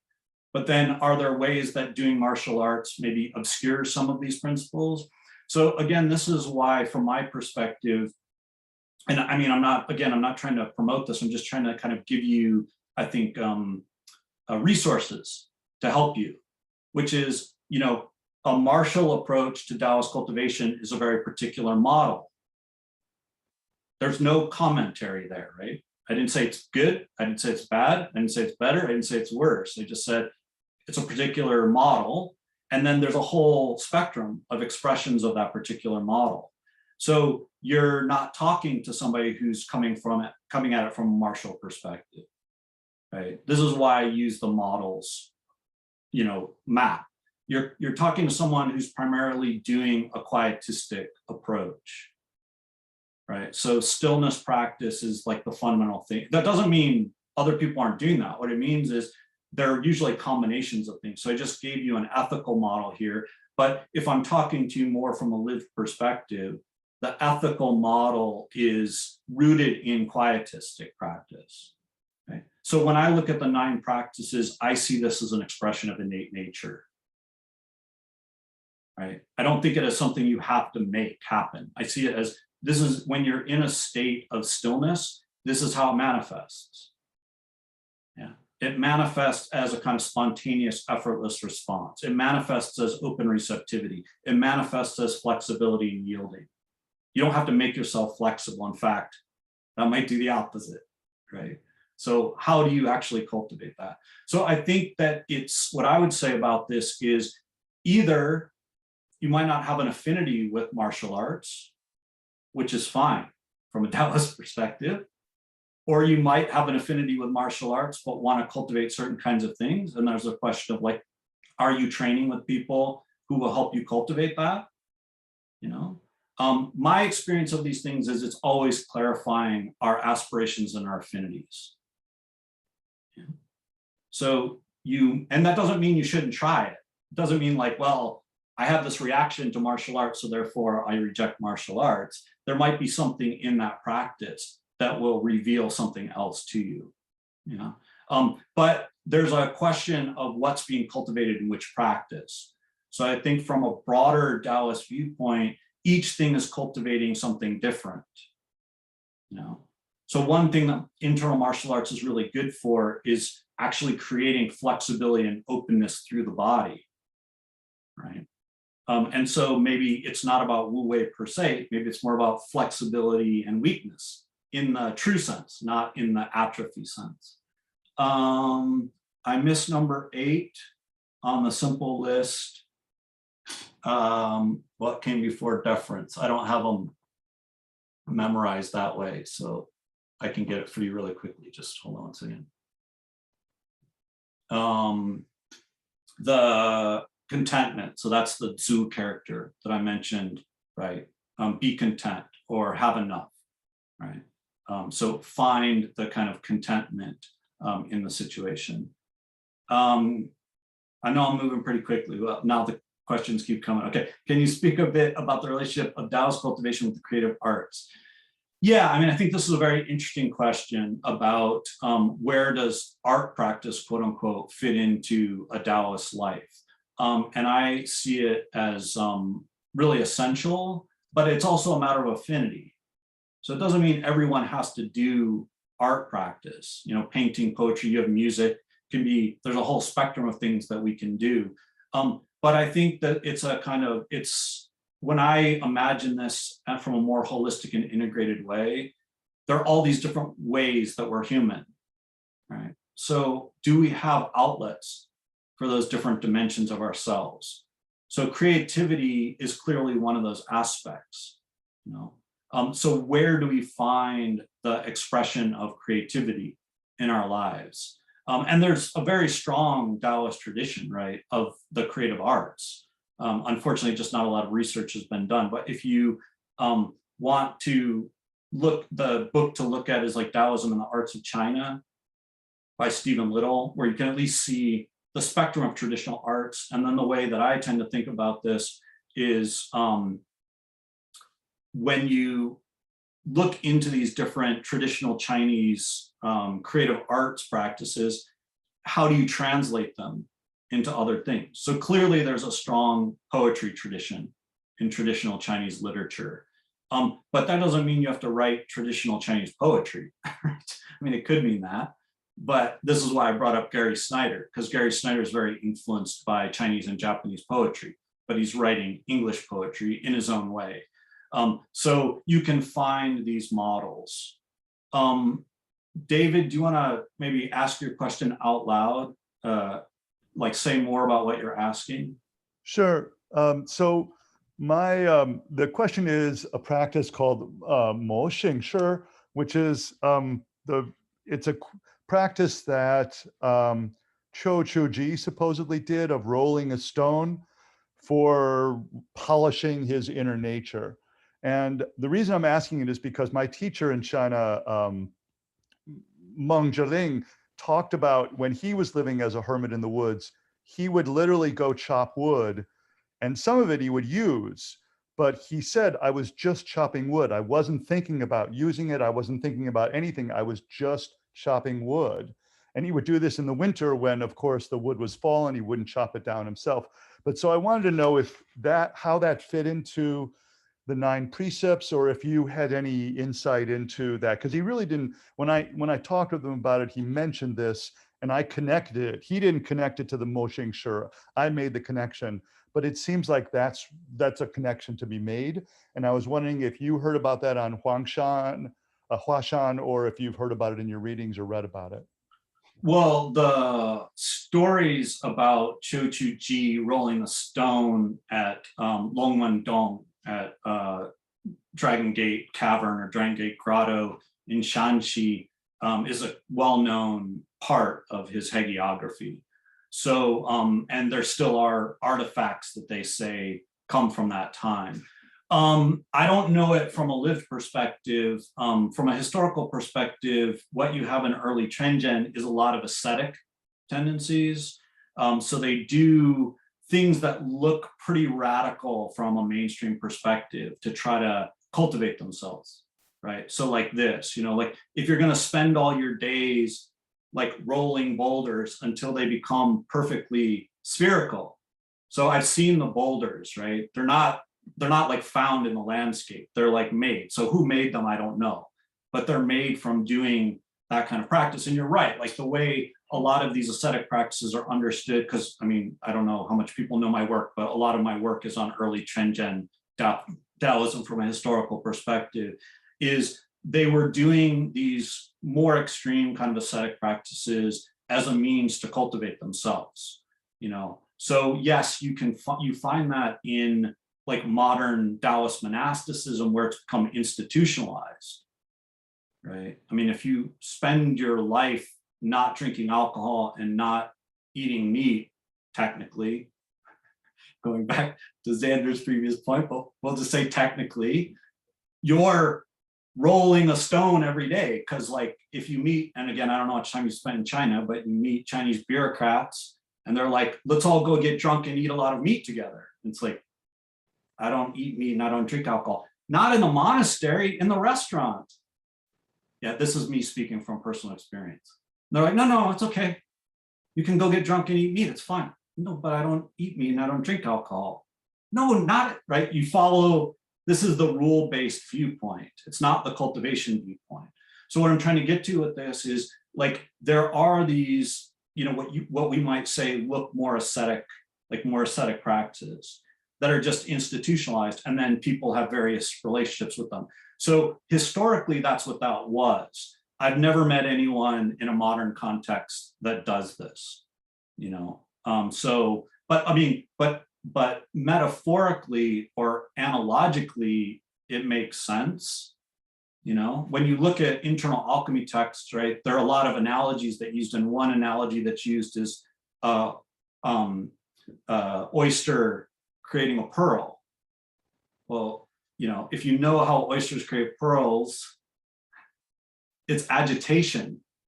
You're like, yeah, that thing is agitating me.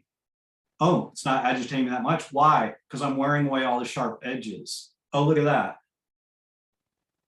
It's a completely spherical thing. It has no edges to annoy me anymore. That's that.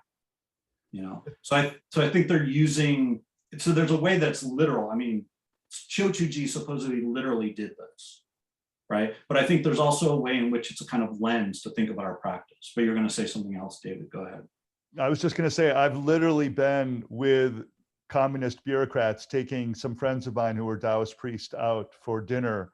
And it was a very awkward and unusual situation because they actually felt obligated to eat some meat at the dinner, but they respected that I would not eat any meat. So it was a very interesting dynamic. I think I understand a little bit of what you're talking about. Yeah, it's complicated. Jamie, I don't know if you want to ask a question, but you have your hand up.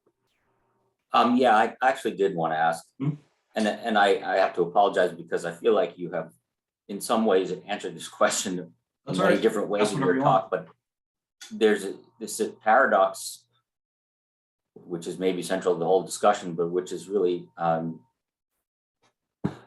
striking is between even the idea of a precept in a context where you seek not to strive, or rolling a rock or grinding a needle for 50 years, but not trying to do it, or practicing martial arts and feeling tired and making yourself continue.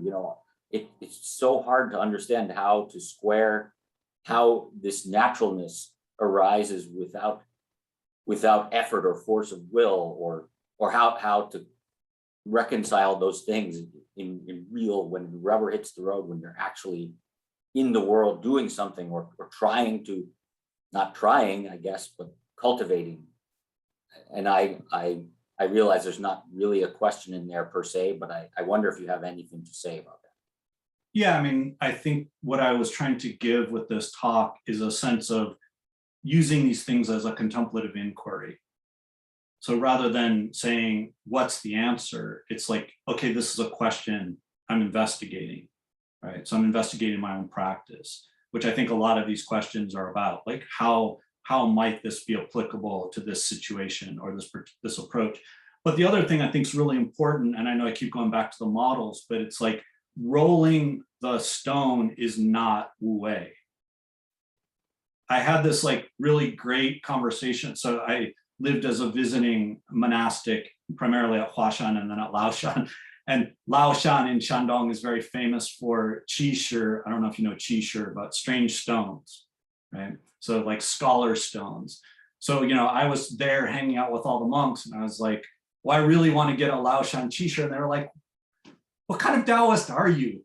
You want to go, why do you want to, like, there's stones all around, just get some stone off the mountain and call it like a Laoshan qi. So it was a really funny conversation, because in their minds, and I think this is what I'm getting to, it's like the Wu Wei thing.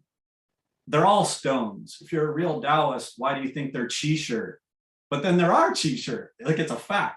When you see real qi, you're like, yeah, that's not a su. That's not like some ordinary stone. So there's also the part of Taoism that's about the energetic reality of encountering something different, right? And what I'm trying to get to, I think more to your question, to the fundamental point, is that what you're asking about, I think, is a more alchemical viewpoint. So if we use the alchemical view to think about Wu Wei, it's connected to huo ho. It's connected to firing times. And I don't know if that's a term that you know, but like, so there are a lot of ways to think about firing times in internal alchemy. But one of the ways to think about it, especially for self-cultivation, is the amount of effort we put into something, right? And so sometimes in our practice, we have to put in a huge amount of effort. Like, it's the only way we'll make progress. So a good example of this is going back to the earlier question, is like learning a martial arts form. You're just like, whatever, you'll never learn it. It's not going to happen. You're just gonna, well, like, okay, I'll try it this way today. And then 2 weeks later, I'll try it again. It's like, forget it. You'll never learn it that way. So like, right. So a lot of times at the beginning, you have to do really intensive practice to learn the form. Then once you get the form, it's like, well, you're not really doing it like we do it. There's all these internal layers to and you just keep going, and then the layers keep unfolding. And then at some point you have the integration of your own practice with the taught form. And then you go, oh, right, I don't have to do any of that. Right? And so that would be also a way to see the firing times, right? That the effort at the beginning becomes more like Wu Wei at the in the middle or at the end. But also the alteration of it. And this is something that people who haven't done deep, prolonged contemplative practice don't understand, which is sometimes it's important not to practice. So I'm not telling you not to practice, right? But I'm saying this is the thing people rarely talk about, right? Which is like, sometimes pausing your practice is what allows the practice to root and to unfold in a different way, instead of all the will-based driven, I'm going to become the master of whatever. And I'm not saying you're doing that, but this is what people do, right? So it's like, if you think about the firing times through this lens, it's the oscillation between effort and relaxation. It's the oscillation between vision of possibility and acceptance of where you are. It goes on in all different ways. So it's a very complicated, dynamic play in lived practice, right? So this isn't theoretical. This is like when you're actually doing practice, how does it unfold? And I'm sure you've had this experience, and I'm sure other people have had this experience where, you know, it's like you're trying to drive yourself to something. And then as soon as you stop driving yourself, you learn what you actually need to learn. And it's like, that's the receptivity thing, right? Where like you pause and you say, oh, I don't have to be, and I'm not saying in this, the yang and the yin, I don't have to be the yang mover in this. I can be the yin receiver in this. And if I'm open to it, it will unfold in a different way. I'm aware of the time. I can stay a little longer if people have more questions, but I also want to hold people if you have plans. So it's 4 o'clock on the East Coast, it's 3 o'clock where I am. So I'll just pause if people need to leave. And Jamie and Joe Dao Jong, I don't know what your plans are. I can stay a little bit longer if you want. You let me know, but I'll just say Tsubei to whoever needs to leave for the moment. And then I'll just pause and you can tell me, Jamie, what you want to do. Or Joe Dao Jong, do you want to? Shrifin, shall we sign off or? Oh, it's I don't know everyone. It's really Luis. It's very amazing, very good. You know, for me as either the sender, let me remind a lot about the priest life. Like before, I've been in the United States around over 12 years. You know, it's very good. Also, I always you know, it's kind of like I'm feeling like a very different now. So before I was a priest, you know, kind of like all the life, like, okay, this is the food. We just like eat. Oh, it's good, delicious. Like you guys, like split everything, like, okay, where's the space, where's the flavor? I explain for everyone. It's very clear, very nice. I know. So if anyone have a question, we can talk a little bit. Also, of course, my English is a very strong accent. I don't know, Lawson here. Lawson still here? Yeah, so I don't know if there's, were there other? Lawson probably not here. Yeah, I think I'm Larson, I'm here. He's here. It's good. If I have a question, of course, today we can answer some questions, or not. We just like a conversation, a little bit free. I have time. It's okay. I don't know, Jamie. If everyone have a question, we can talk a little bit. I can, you know, have like a few questions. I want to like, you know, I can answer more like a detail about the martial arts, but the Zhang Sanfeng, I can answer that question. So listen, you here? Yeah, I'm here. OK。我们讲到这个，很多人就是现在就是在这个网络上很多关于这个张三丰。其实张三丰的话，这个张三丰这是个门派。就现在说，特别是做练武术、练太极的这个，很多人这三丰派。其实这个三丰派呢，在以前有没在以前有，它是断了的。包括张三丰他自己也不是说是龙门派，他自己应该是那个我们说是阴习派的。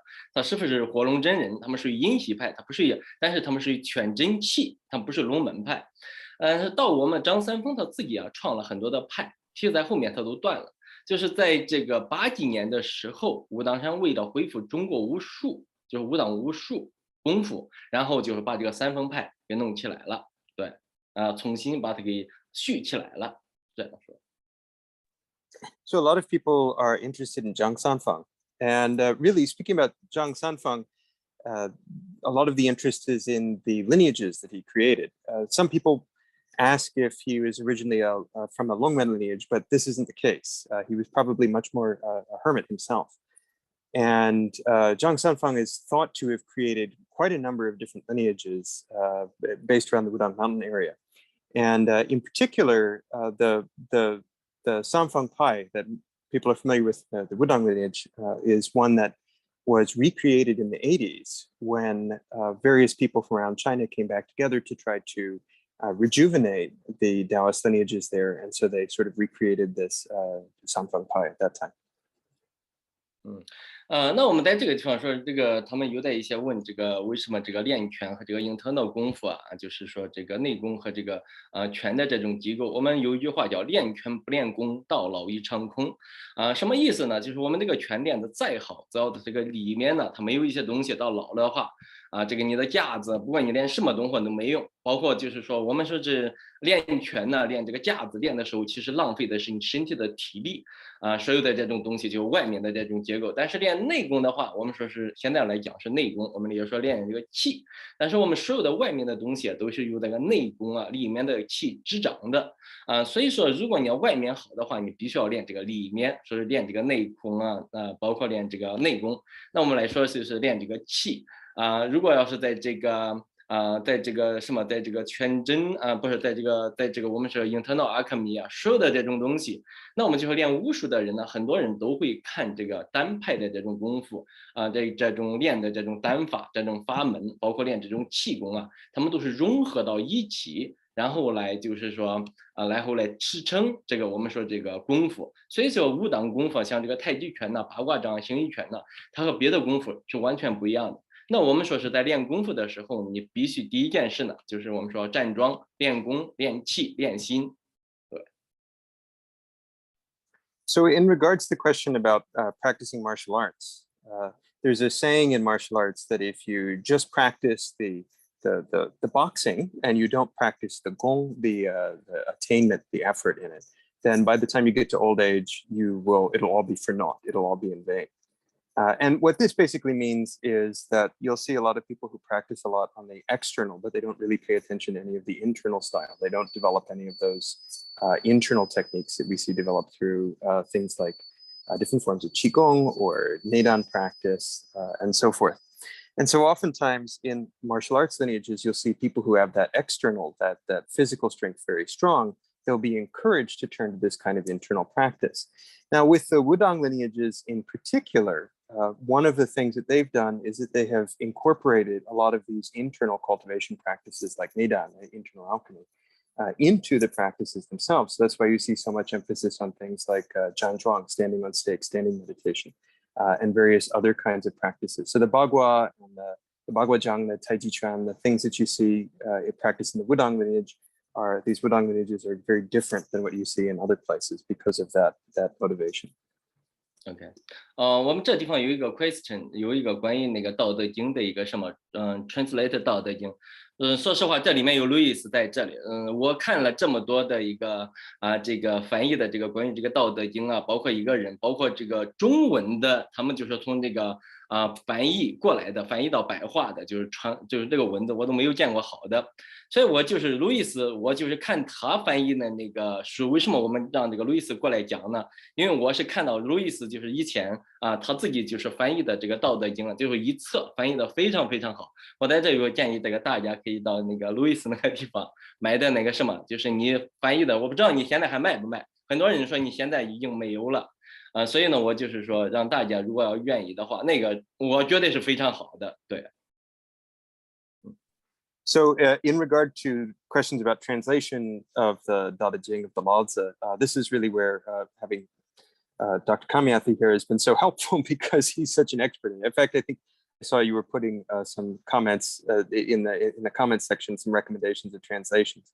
Now, as far as Master Zhou is concerned, he's looked at a lot of translations, including ones from classical Chinese into modern Chinese, and has seen that they're just kind of all over the place. But looking at Lewis's translation in particular, he thought that it was done extremely well, the portions that he's seen. So he definitely recommends you look at the translation work that Lewis has done because it's quite exceptional. And I have to agree with that too. 因为我不喜欢那个人翻译，他把自己的很多的想法放进去，所以我们都说很多的这个《道德经》的一个翻译包括这个在中国他们的这个翻译过来的话，他们有太多的自己的这种想法、自己的这种看法放到里面了。这个我觉得那样的话，它都改变了这个《道德经》它原有的这种意思。So Master Zhou is also not very fond of when translators try to put too much of themselves and their own interpretation into the translation itself, because when that happens, they're really transforming or changing the meaning of the original text and making it too much of their own. 我们这里地方还有问题没有？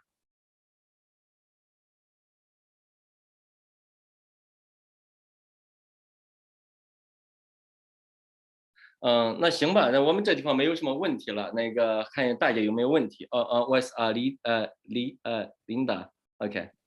谢谢。My question is that the Daoistgate Jing in Chinese apparently has a vibrational quality, has an energy, a vibrational quality when you say it in Chinese. So I am wondering how it is possible to translate, say, even into English and keep the vibrational quality. Yeah，这个是非常非常难的。我们说是，就是我们说是非要找一个中性的一个字，我们说大家都能接受的这个翻译。关于这个翻译，我们就说这个道，就是我来到美国也看到这个问题。我们说这个关于这个道这个翻译，我不知道路易斯等一下可以补充。因为这个道它翻译成了 Y， 就是这样的话，它有一点点都是，有违背了这个道的那种就是这个本来这个字的那种。更美妙、更多的想象东西，但是我没有这个别的字来更适合这个道来翻译，所以说只能我们给翻译成这个Y 什么不一样的 Y 不一样的 Y， 但是我们那个道可能是怎么说，对我们想象更大它是如果要是给它翻译成个 Y， 它有一点点就是说太那个什么太小了，太 narrow 了，有一点点。但是也挺好，那所以说呢，那我们来看来理解的话，那我们肯定是找最好的，就是每个人觉得最中性的、最适合我们的来看。那就是我们怎么说呢？就是我们经常讲这个《道德经》，我给别人也就会讲，我说关于这个《道德经》翻译，根据很多的这种哲学性的哲学性这种东西，就是每一代人他和这个哲学这东西理解的都不一样。那我们就要找我们。能就是它的原始的文就更接近我们现在我们的这个想法，我们怎么去就是说理解这些道德经里面的这种意思，能更贴近我们的生活，对我们的这种生活有帮助，对我们所练的这种东西有帮助，那这就够了包括一些所有的这种翻译，我觉得。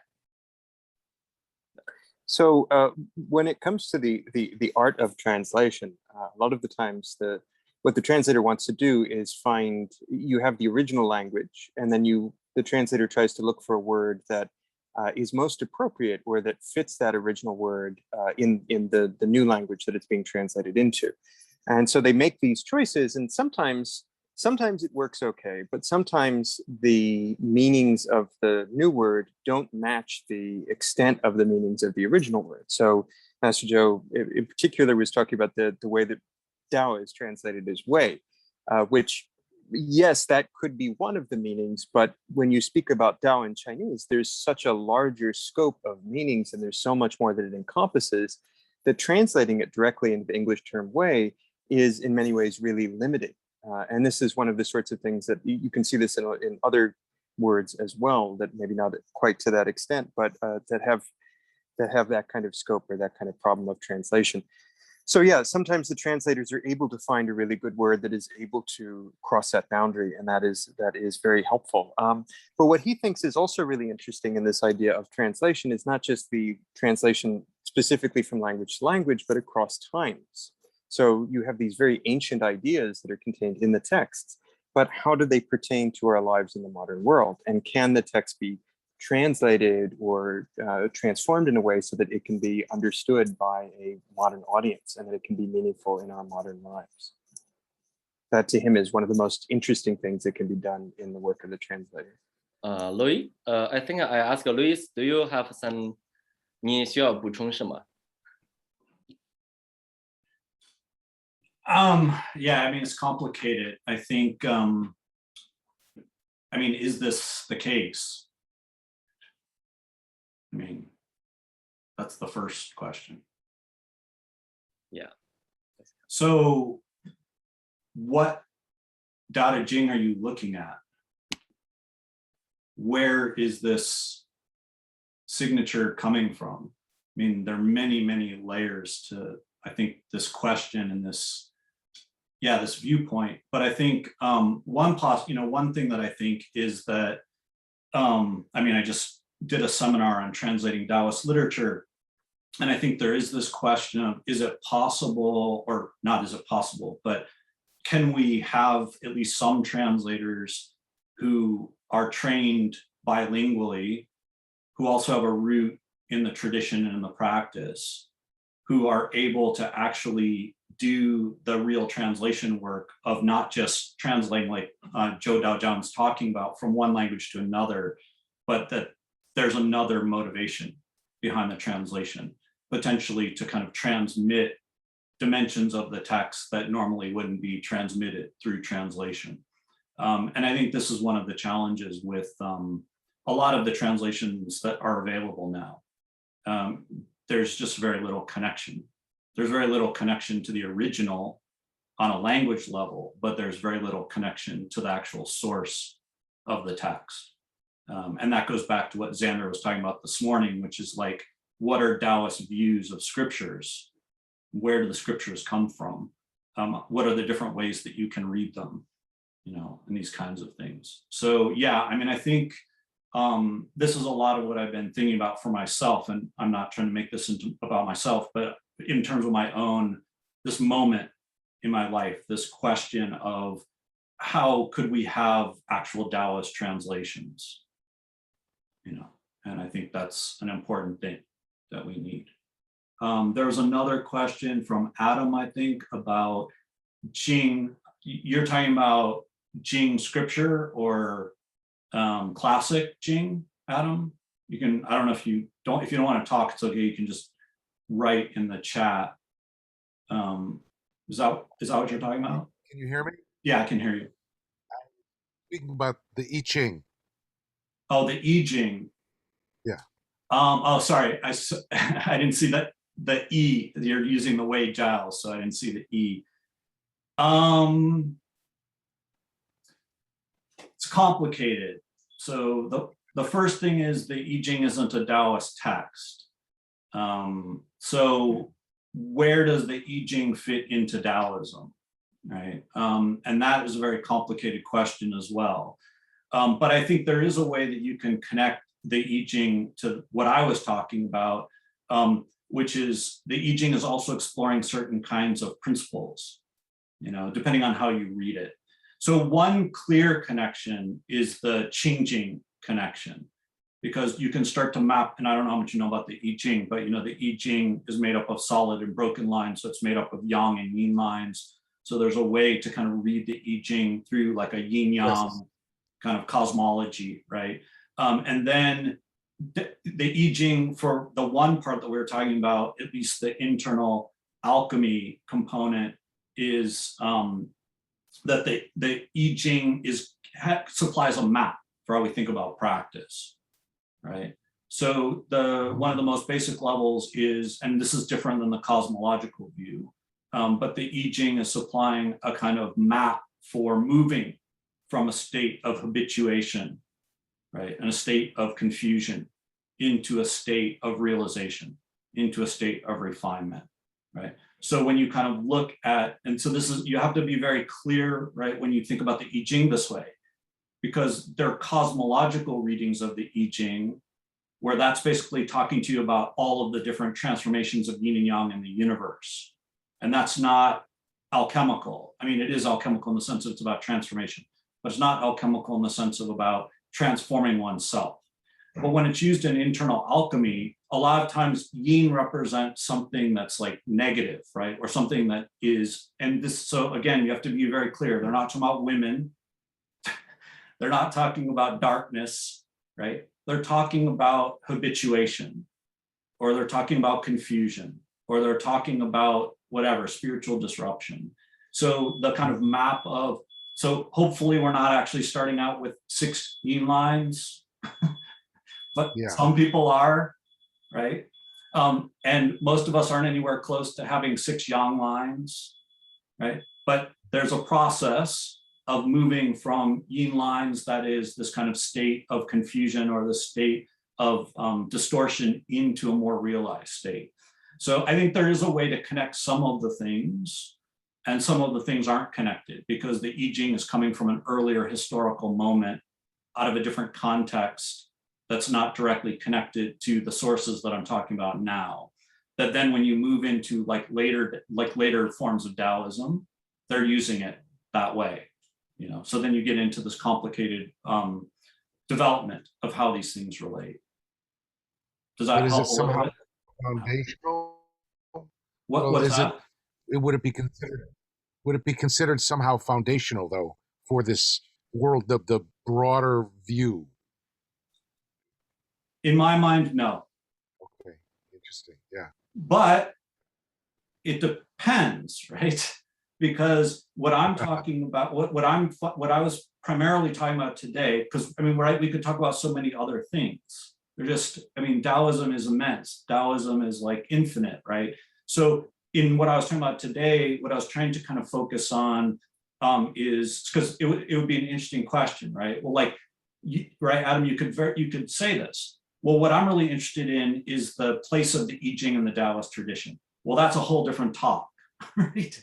And there might be some overlaps, and there might be some really interesting connections. Well, what I was trying to show you today, besides the kind of thing that I think is the most important, is the 9 practices, is, well, this is a connected strand through the tradition, right? So what I find really interesting about it is not so much in terms of the I Ching, because the I Ching gets incorporated in other ways, but the Dao Jing moving into the early celestial masters, into what I call early organized Taoism, into later organized Taoism, and right, going back to what Zhou Daojiang said is, well, you're reading the Dao Jing that's like, okay, we'll be conservative and say 4th to the 2nd century BCE. So you've got like 200 years of history in this one text, coming from many different teachers and many different places, most likely. And I think Larson's going to probably touch on this tomorrow. And so when you look at that, it's like, well, that's fascinating, right? That we're all sitting here talking about Qing Jing in the 21st century. And in chapter 45 of the Dao Jing, they said, clarity and stillness is the rectification of the world. So when you look out at this insanity of modern American culture, whatever your political views are, they're like, Qing Jing wei tiānshā zheng. Oh, right, time to meditate. Yeah, that's why you're all agitated, right? Like, so what I'm doing is I'm actually allowing external events to agitate me, right? And it's like, right, it's intentional. The more agitated we become, the less we know what to do. So, right, so it's just fascinating that, so we'll be conservative and say it's like from 2,200 years ago, that'd be the conservative date. 2,200 years ago is coming into the 21st century saying, I just told you, do you want to be aligned with the Tao or not? Then clarity and stillness. And you're like, oh, whoa, right? So if you go back to that piece of my talk that I was trying to emphasize, it's not a theory. It's a practice. So if you do the practice, you will find clarity and stillness. There will be like experiential confirmation. So again, this is one of the things I think is really profound about Taoism, is it's not about faith in something. I mean, yes, we talk about Shin Dao, but translating Shin Dao as faith in the Dao, I think, is a mistranslation. It's trusting in the Dao. When you have this kind of cultivation and when you have this connection, it's just obvious. That is not all the rest of it. Your own life, right? That your life has that connection. And then you're like, well, what happened? Yeah, that's a good question. Right? I mean, this is like one of the questions that Taoism has a really hard time answering. How did it all go so wrong? Good question. We'll set that question aside and move on to the next one, right? That's usually the Taoist response, because it's like, yeah, I mean, this is crazy, right? And what I'm trying to get to with this is there's a clear line. I mean, this is one of the things I think is really, even though people talk all the time about the modern disruption of Taoism, but there's a clear line through the tradition historically, you know, and that's what I was trying to show you a little bit today to the best that I could, is that some of these things connect us all the way back to the beginning of the tradition. Yeah, so I don't know if that helped or not. Absolutely. Thank you. Yeah. David's asking about if the Dàojiè can't be translated. I don't know. I mean, I think this is the same thing like with things like the Quran, right? That what we have to, I mean, I think it's what Zhou Daojiang was talking about too. Like this is a very important point, is one part of it is we have to constantly remind, and Linda was bringing this up too, we have to constantly remind ourselves that there's a source text, right? And so in the case of the Dàojiè, this is a very strange source text. And I don't mean it, I mean also in the way that Linda was talking about it. It's not just strange like somebody put 200 years of history into a text and convinced you that somebody wrote it. That's really weird. That's why everybody's confused by it. Because some editor did a really good job of convincing Chinese historians, yeah, Lao Tzu wrote this text. It's like, Lao Tzu believed a lot of really different things. And was he a general? Because now he's talking about being a general. And oh, did he do funeral services? Because now he's talking about doing funeral services, right? When you read the Dàojiè carefully, you're like, clearly one person did not write this text. That's completely untenable. It's not even untenable on a historical level. It's untenable on a textual level, right? So what I'm trying to get to though with this is like, when you get into it, you're like, okay, there's this really complex text. And I know that a lot of you know other Taoist literature too, that's equally complicated. And I think what I'm trying to get to with translation is, and I don't know if you know the root of translation, right? But the root of translation is to carry over. Right? So real translation, good translation, is there's a source text and there's a target text, right? And so what's the relationship between the two? Right? So that's kind of one question about this. So I think what we have to do with a text like the Dàojiè is find all these different means, not just to translate it, but to talk about it. So one of the ways we can do, right, is we can have a crib or a trot of it, where, so if you have Jonathan Starr's translation, which the translation isn't so good, but he has like character by character, pinyin and English, then at least you can take that and you can look at it and you go, like what Zhou Daojiang was talking about, well, the Dao doesn't just mean way. You know, okay, well, it means like all these things. Okay, so how are the different, how do we give people access? If like you're like me, I mean, right, this is part of my work. So if your work is actually being a translator, so if my answer was yes, David, I'd be in trouble, right? Yeah, no Taoist scriptures could ever be translated. Whoops, that was a good waste of 15 years of my life. Yes, right. So I don't believe that, but I do think it's like this, right? So some of you may have looked at what I've translated, and this is why I do heavy annotation. I know it's annoying, right? Like if you're like, I just want to read the text, it's like, how are you just going to read this text? You can't.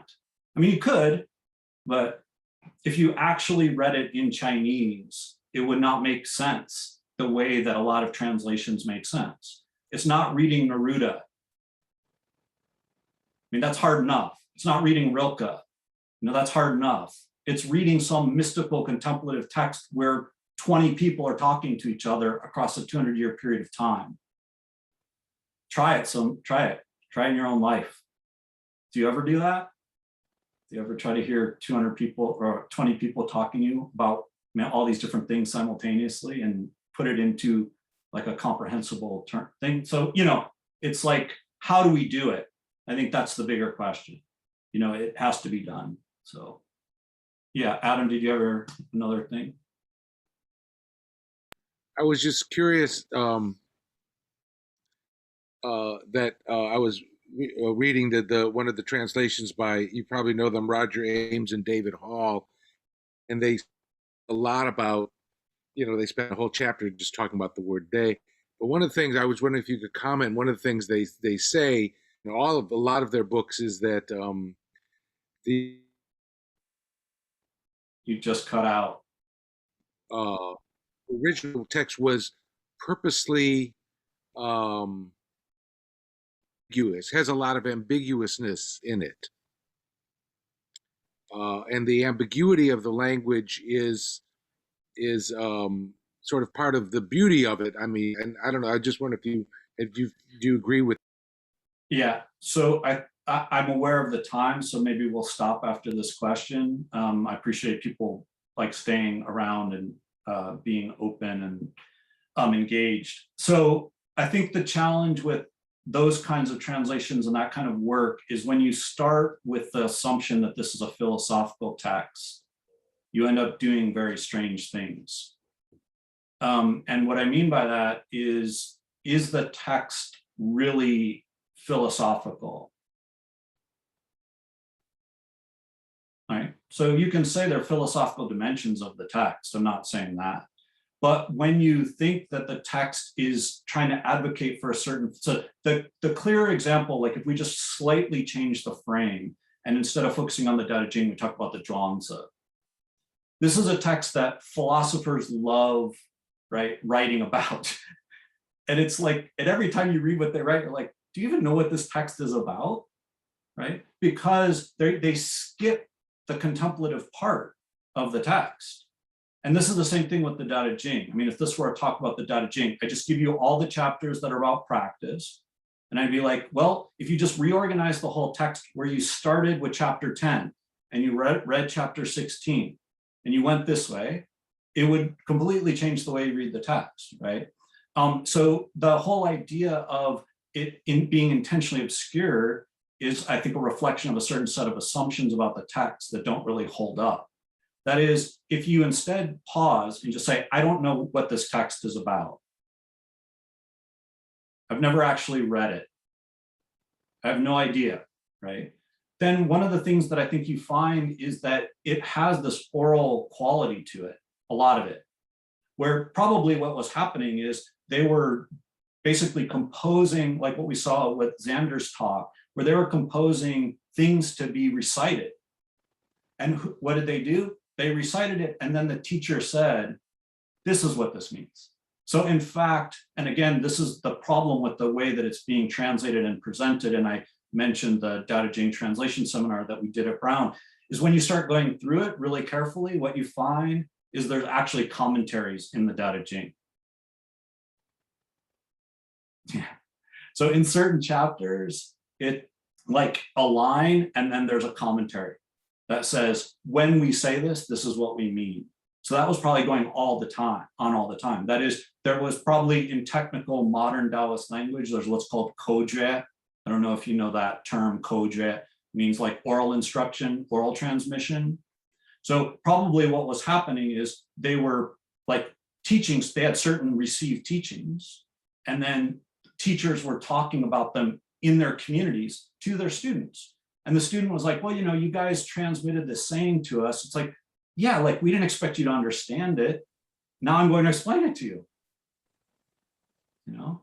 And so this sounds like probably overly like hyper-historical, but in fact, this is what the text is when you look at it very carefully. I mean, when you look at it historically, when you look at it linguistically, right? And that's what I'm really talking about here. I'm not just like making up historical ideas. I'm saying on an actual language level, when you break it down, you find all these layers that because, so just think about the way that you've encountered the text, and then I'll stop. The way that most of us have encountered the text is verse paragraphs. It's not verse paragraphs.